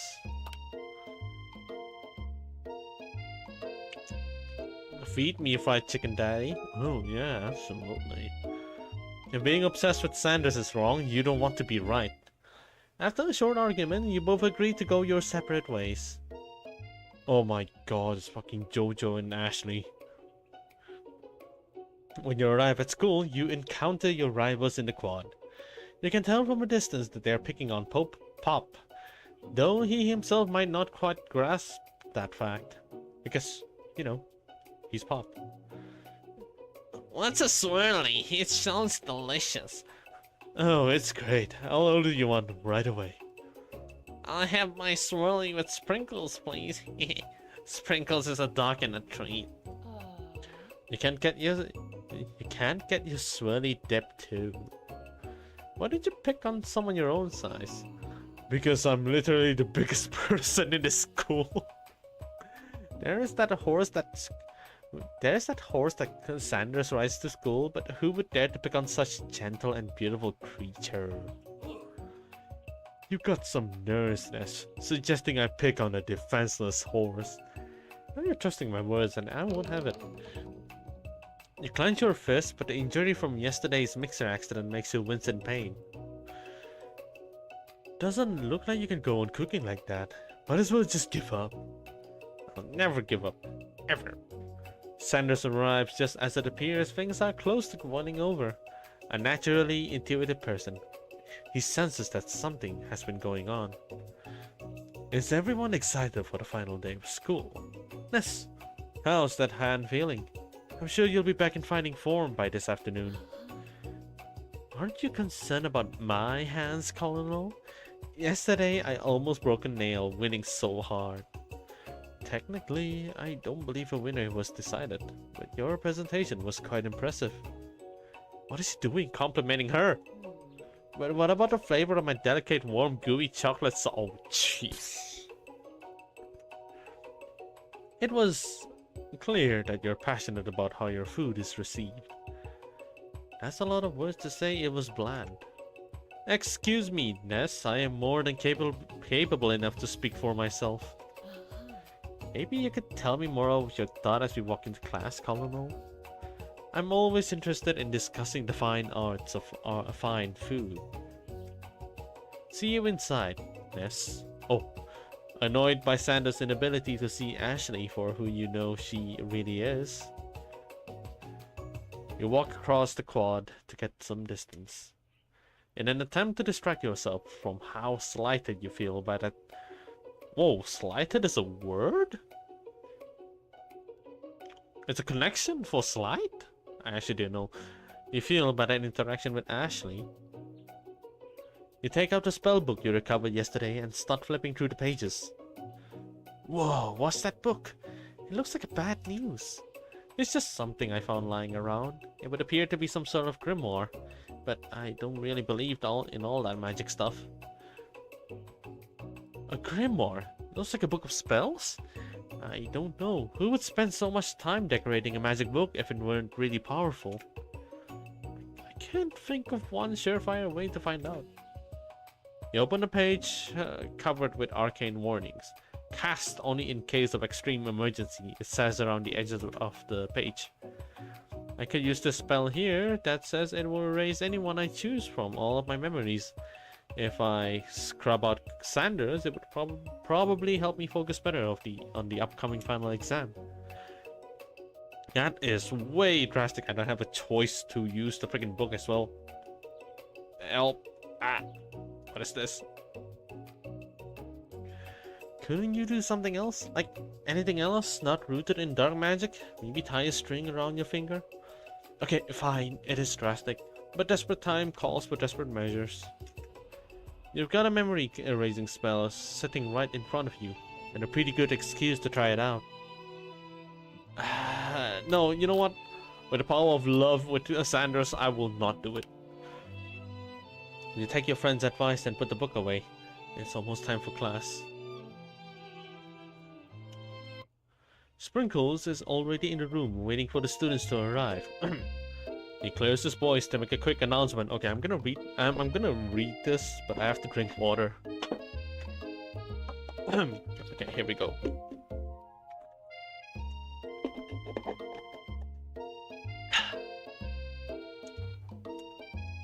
I want you all to know I feel something of a dog moment coming on, but I assure you, it's nothing to be afraid of.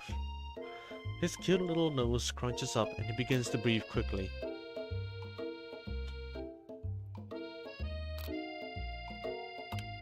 You reach into your backpack and grab some homework from last semester that you forgot to turn in. Sprinkles immediately goes for it and gobbles the sheet of paper like it's a piece of fresh chicken rawhide. I apologize for the outburst.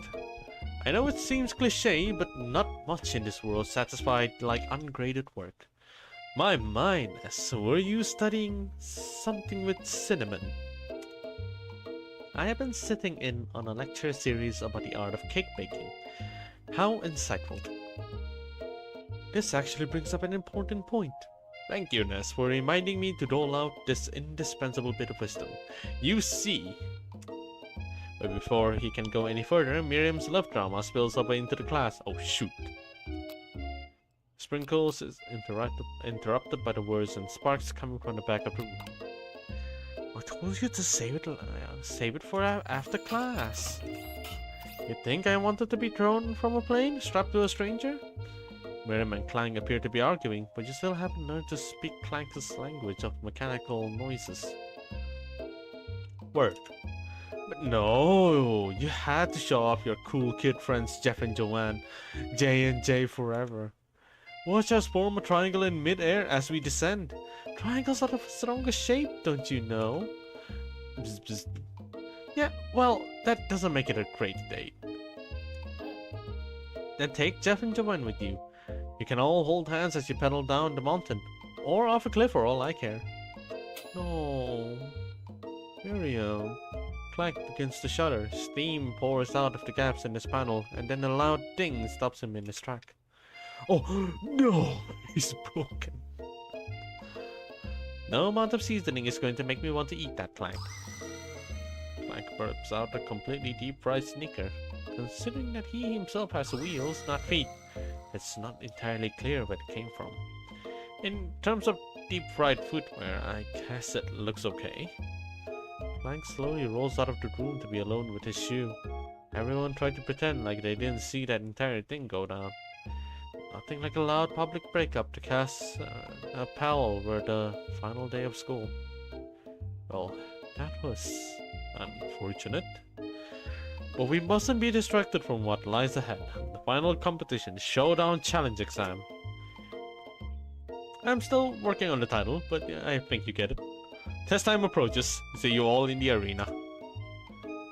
But before you can think about your upcoming competition, there's a very beautiful soul nearby in the need of a pep talk. Hey, Miriam. Are you okay? Okay, it's time to fix. I can fix this. I can fix her.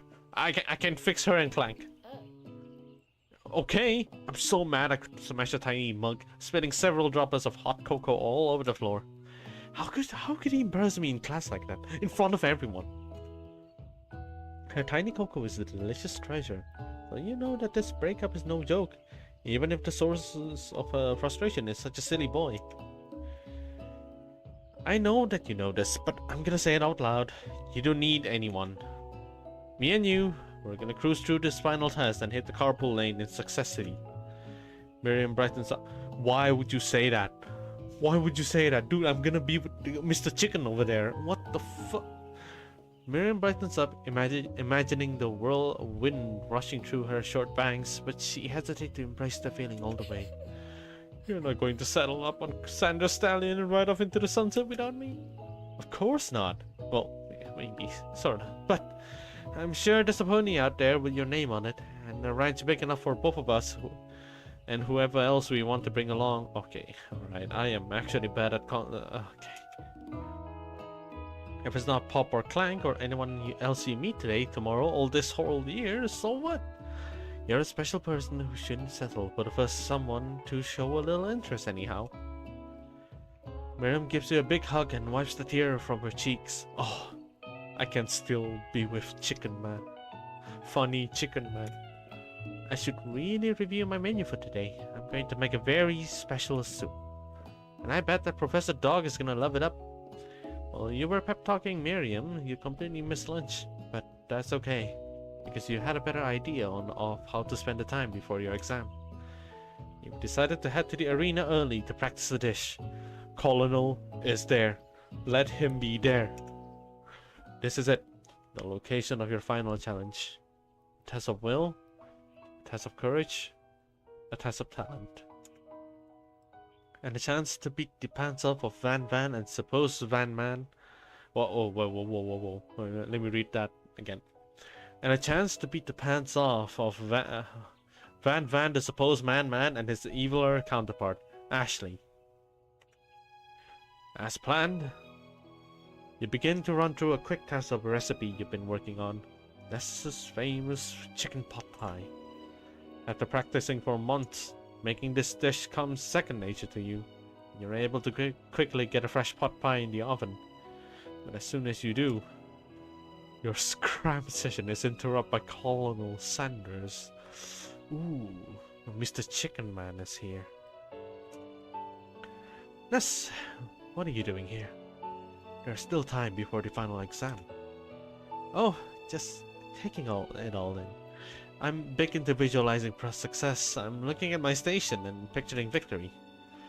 The pot pie has begun to bake, and the smell is slowly filling the space around you. Visualizing, huh? That's too bad. I was hoping you were here cooking something delicious.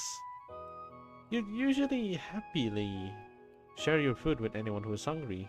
The last time you let Sanders get in your head, it cost you a cook-off. You decided that it's time to put your cooking above your romantic desires, but that decision gets hard to stick to when the oven timer goes off behind you. Practice dish. He'll respect it. He understands. Okay, you got me. I'm doing a little bit more than visualizing. Oh, that love just appeared out of nowhere. He will not be happy if I don't respect the food. I know. My nose can smell a pot pie from 400 yards. That's an oddly specific distance, but you'd expect nothing less from such an oddly specific man. You knew it was a pot pie just from the smell? Not just a pot pie, but a chicken pot pie with an old butter crust. And my nose is telling me something else. Oh no, Is it burning?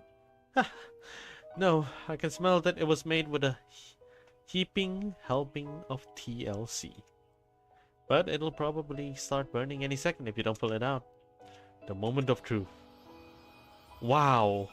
Who took a bite? It's the best pot pie I've ever tasted. I've always loved country cooking, and I could eat this all day. There's no time left. The final showdown is about to begin. My man was... What? He was working... Okay. What happened there?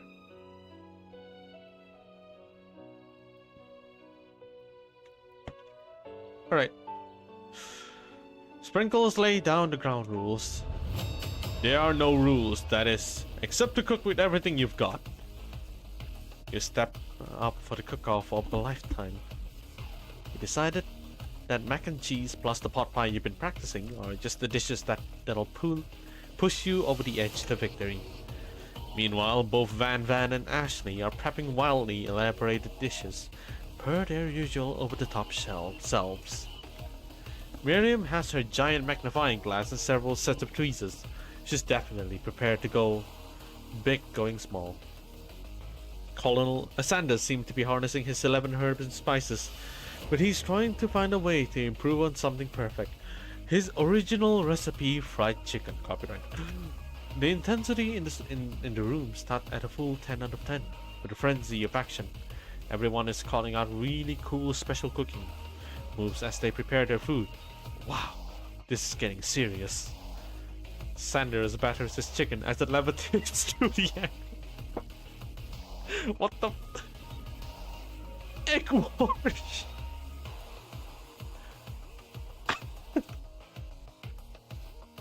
Miriam furiously injects ingredients into an itty bitty pot of broth. Best friend Basta Blaster.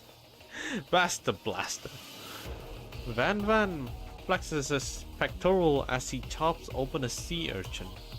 Let's rock and roid. Ashley scoops her pastries off the tray with a lightning speed. Shallow personality spatula? Even Clank gets in on it. 5-dial pressure point, chicken cooking technique. Whoa. Wait, when did Clank learn to speak English? It's the singularity as was foretold. We mustn't let this happen, or the appliance uprising will take us all. Self-destruct. Van quickly unplugs Clank and rolls him out of the back door of the arena. Oh crap, the guy wanted to explode. As you frantically prepare your dish, you notice Ashley has a spellbook out. Is she going to use some dark magic to turn the tide? You've got a book of your own, and you're desperate not to see her win another battle. Should you take this opportunity to fight magic with magic, even if it's almost certainly evil magic? Okay, let's do it the hard way. Who needs magic when you got passion? More passion. I'm going to do it the hard way. Sanders sees that you've chosen to win on your own terms, and he gives you a subtle wink from across the room. I believe in you. Miriam notices it too. And I've always believed in you, Ness, since we were little kids, because I'm your best friends forever. Hi, yeah. Of course, Slam. Me, good friend. You tend to notice that Miriam is at your station, cheering for you. Miriam, what about your dish? If you're here cheering, who is cooking? Tiny food, short cook time. I'm actually already done, so I thought I'd help you. Oh, that's sweet, but... Miriam tosses a handful of spices directly into your boiling noodle. It's the secret ingredient. However... Oh, shit. What have I done? She doesn't know that you lied and the ingredient was made up, and where in the world did she get the Eye of Newt from? The boiling pot explodes, sending Miriam flying backwards. The watery noodle begins to swirl in the air, bubbling up into a dark cloud that thickens and chills before your very eyes. It is I, Steve, the spork monster. Steve? Wait, what happened to Borko? You're not here to battle me, are you? We spork monsters are many. I think Borko had the day off. But you have conjured Steve, and I hate to battle. I'd say you're doing pretty alright. No way, you're in the middle of a cooking competition. I love this stuff. It's better than TV. You crazy kids and your culinary skills really impress me. You mind if I hang out? I'm sorry, Steve, but I'm kind of in the middle of something. Do you mind? Steve the Spork Monster notices that you've got a grimoire stashed beneath your cooking station. I see what you're up to. Crisscross some magical items and accidentally summon me, huh? Ah, yeah, you guessed it, sorta. Oh, wait, that's me. Ah, yeah, you guessed it, sorta. If you're here, would you mind tossing some fresh noodle in a pot of salted water? I'd have to. I'd always wanted to be a top chef, actually. You know, when I was just a little spork pup back in the old country. I have an assistant. Hey! You can feel Spork Monster wending up to tell a very long, involved story. You don't know exactly where they came from, but it seems like it was probably lonely there. Actually, you know what? Maybe you should watch from the stands. I really need to focus on this competition. I understand. It's kind of like that time in Monster School that I had fallen asleep during Scare Tactics class when I woke up. Oh my god. He tosses a serious stare at Steve and he takes the hint. Never mind, I'll tell you later. Good luck. Having suffered this huge setback, you don't know how you could ever win. Ugh! I can do this. I have what it takes. I came here to win. Your hand turns mac and cheese orange as culinary energy flows through your body. My heart is pure. My hands are steady. Knees weak. Arms are heavy. There's vomit on my sweater already. My test buds have been preparing their entire lives for. Yes, Ness, you are the chosen one. You will avenge me. The power you've been summoning immediately fades back out. You interrupted my inspiring monologue. Sorry. My heart is pure. My hands are steady. My taste buds have been preparing their entire lives for this moment. I will show the world my cookery. You begin to levitate off the ground. Energy courses through your body. You know that with this power you can do anything, except turn back time, which would be super useful because while you're powering up, your chicken pot pie overcooked in the oven and can't be served. Shit. But don't worry, you may have suffered some setbacks, but all is not lost. Impressed with your fortitude, Sand has decided that you have earned his support. Let's go! I've been watching you today and I must say I'm truly impressed.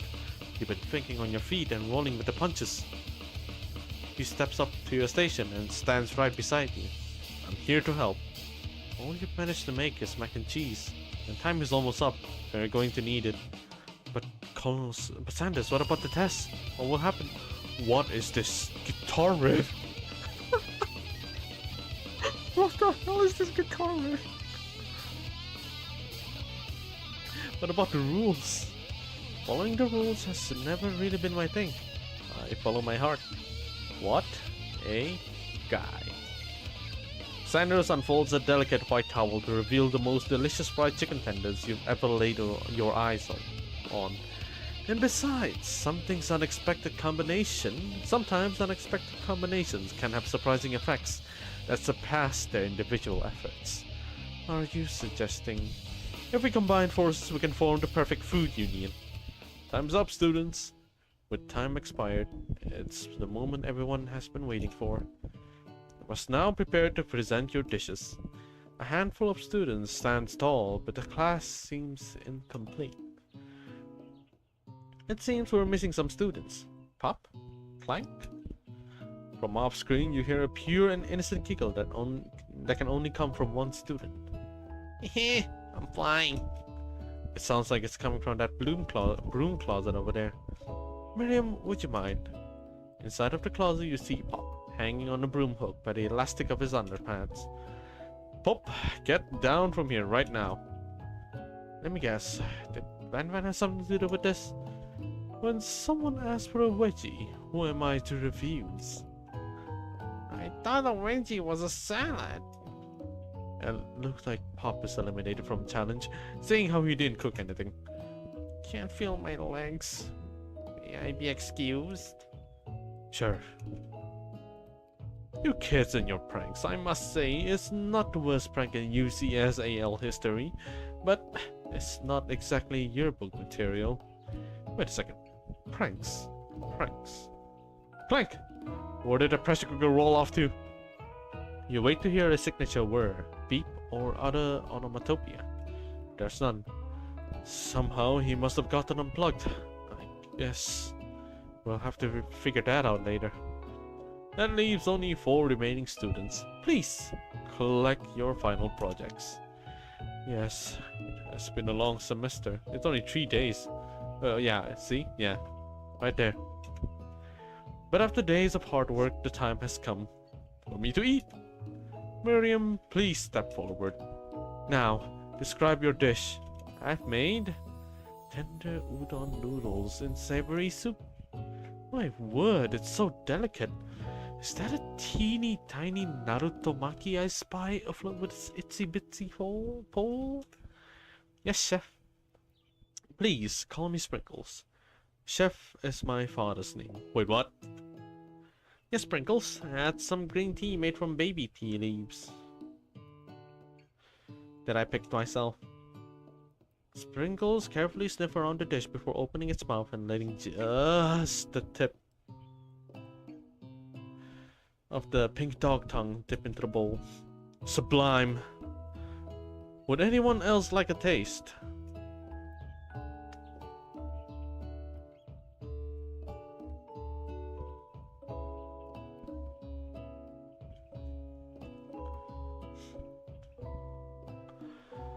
Oh, come on, I'm not one of those dogs who doesn't floss. I even have a really cute electric toothbrush for dogs.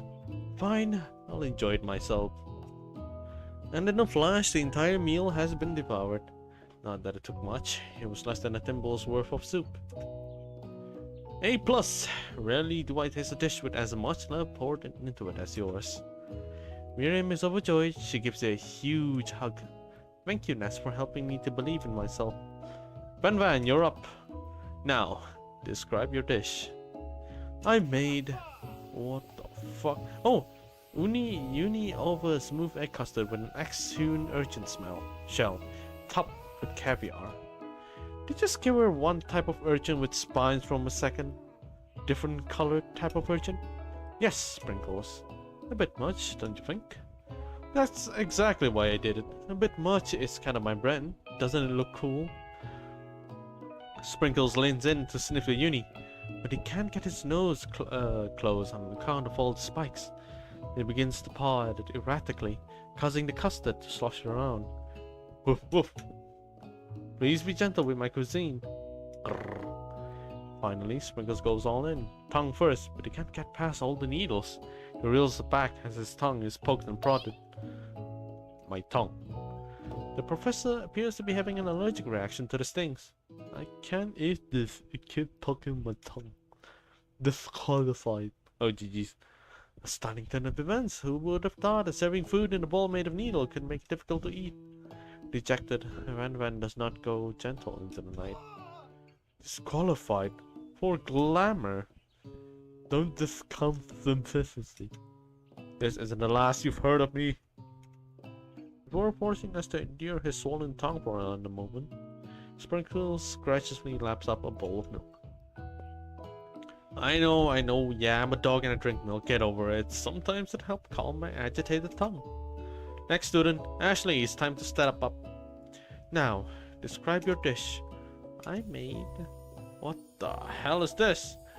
Oh wow, that is so simple. It is not simple actually, it's very complex. What? Orange blossom, Turkish delight in a light rosewater syrup, topped with French meringue and connected by sugar glass. That actually doesn't sound too bad. Indeed, it's quite delightful. However, I'd ask that you please refrain from eating it or attempting to taste it in any way. It's very fragile and meant to be a display piece. Don't eat the food at a cooking school? Got toes in your ears or something, Ness? I told you, it's a display piece. Actually, I must say, it is beautiful. However, this is a cooking competition at a cooking school. Yeah, which is why I cooked it, and I did an extremely good job cooking it too. I didn't realize that we were having an eating exam. If I wanted to be judged on eating, I'd go for the College of Eating, School for the Hungry. I suppose you could smell it if you absolutely insisted, but don't breathe in too hard, you might disrupt the sugar spiral. The food cannot be eaten, it cannot be judged. You are disqualified. Rage overtakes Ashley, and she finally can keep her two-faced routine up. You wouldn't know high-end cuisine if it cooked you. Oh. Oh, wow, okay. And with that, Ashley storms out, ready to rededicate herself to being the best, but this time without being shackled by trying to be fake nice and liked by everyone. This isn't the last you've heard of me, either. If this class gets much smaller, I'll be teasing myself. You and Colonel Sanders, the final cook, steps up together. Two chefs? What began as a bowl of delicious mac and cheese has become something else. He examines it closely, sniffing and eyeing the bowl. Uh-oh, I don't have a good feeling about this. From somewhere in the room, a little drumroll plays. Just when I thought I've seen everything in this kitchen, you give me this thing. It completely blew me away. In my holy shit, it's 49. In my 49 dog years of my life, I've never tasted anything so delicious and perfectly balanced. It's so delicious. In fact, that everyone passed the class?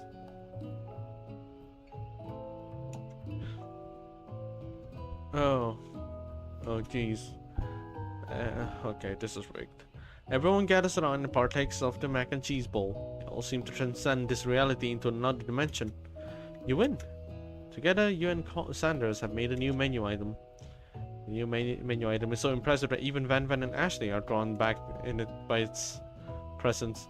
When they gaze upon your mac and cheese bowl, they admit that you are indeed an excellent chef. Sprinkles declares that you have passed. Everyone has passed. There were supposed to be more battles, but come on, how can they be better than this one? Now that the school year is complete and everyone has graduated, students return for one last assignment to get their groove on. The cafeteria has been completely redecorated in order to serve as the site of the school's graduation dance. Compared to the massive high-tech cooking arena, the humble decor seemed downright cute and cozy. DJ Dog is in the house! You knew that Sprinkles was a master chef, but also renowned turntablist? Who says you can't teach an old dog new tricks? Oh, wow, okay. Van Van and Ashley tell everyone they've committed themselves to righting the wrongs they did while they were the villains. For a moment, you actually believed them. Not another hot thing. No ghosts allowed at graduation is clearly written in the school bylaws. I was never actually a ghost, it was all a trick to get you to finally notice me. No, amusing. And now that everyone is together, here's the Spork Monster. He has totally mellowed out. Everyone, the Spork Monster is no more. From here out, I prefer that everyone refer to me by a new name. Party Monster. Student tries to finish what he had to say, but everyone is too wrapped up talking to Party Monster. Ejected, student walks off. Maybe things didn't work out for Miriam romantically, but she found a love in her cooking. You know she's gonna do great. The red carpet rolls out of the floor of the ballroom. It's like a Hollywood movie premiere. Who could command such an entrance? It's Pop.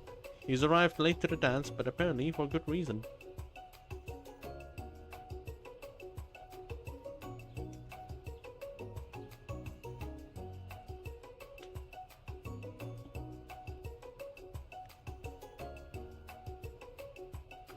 Walking the carpet, you see perched atop his dirty chef's hat. Crown? Welcome back, Pop. I know you weren't able to complete the final exam and accept your diploma, so we had it mailed directly to your father. We figured it was at least we could do. For the school's dean. Ah, now I get it. And we get a new wing on the school, not to mention the honor of educating the son of a chancellor of... Ooh, such and such. That's the name. The music at the dance is interrupted by the sound of sparking and electrical hissing. Miss Clank, who has arrived late to the dance. Now that I have graduated, I can reveal my truth. Whoa, he's still doing the talking thing. I am Clank, and I am not of this earth. I am actually from a faraway planet in another dimension. I actually feel like I knew it this whole time. Now that I have learned the ways of your kind, I must return. Miriam, will you come with me? I don't know what to say. Besides, no, obviously. I've just begun to learn who I really am. This isn't the time for me to devote my life to figure out who you are, Clank. You're blown away by Miriam's maturity. It's pretty clear that she has managed to surpass you in that regard. I understand. Kind of. Humans are weird. The portal opens up and Clank disappears through it. Finally, Sanders arrived. Howdy, classmate. Ooh. Just like the first day you met him. He has come prepared to feed the entire class. However, it's not enough to just give them a bucket of chicken. This time, it's a full meal. I didn't get to be the most famous chicken man in the history of chicken, and man, by not reminding people to go out and buy my chicken.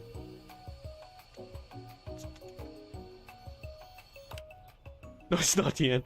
As everyone feasts on their delicious chicken dinner, Sanders finds you sitting at the edge of the dance floor. What are you doing sitting all alone? You know, just waiting for the right person to ask me to dance. I wonder, might you tell me, what are the qualities that you would expect to find in such a lucky person? Off the top of my head, I don't know, a spicy mask, a tidy goatee, and a degree from the University of Cooking School Academy for Learning, just to name a few. It is truly my lucky day. Would you dance with me? Yes, I would love to. As you glide across the dance floor hand in hand with Sanders, the future stretches out in front of you. And once my 100th franchise is up and running, I'll be ready to take a day off. I'll be so glad to spend it together with you. How sweet. We'll work together and play together. Sanders stops dead in his track. Work together? Well, I think this is something I'll just need to do by myself. But who will help you run your restaurant? I don't believe I need help. Besides, based on your time at school here, do you think running a restaurant is the best path forward? Could it be? You found a love connection, but failed to earn Sanders' respect as a chef? Can you live with only half of him? Will you be able to endure sharing him with his other love? The life of an entrepreneur? I suppose I could enroll at pastry school. Oh my dear Ness, I'm sure you'll find your place eventually, and along the way you'll have me by your side.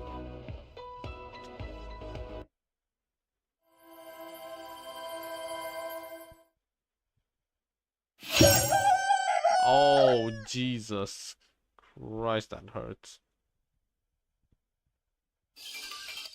Oh, no, I'm skipping the intro.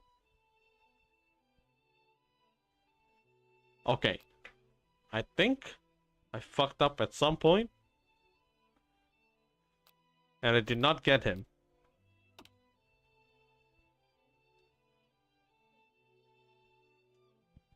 I think it's the secret recipe, because I ended up getting his help.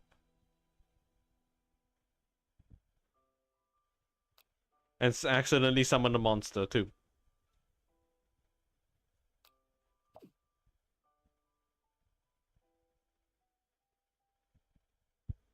Alright. There's no achievement, right, in this game? I think I'm done. Yeah, there's no achievement. I think it's just a normal game. Yeah. It's already done. I got rejected. Oh my god. But he became a business partner instead.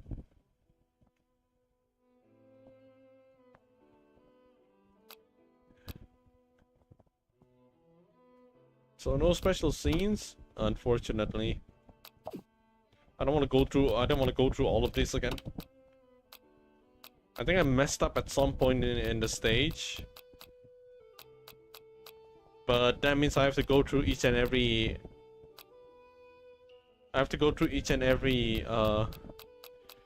point where I can get his favor.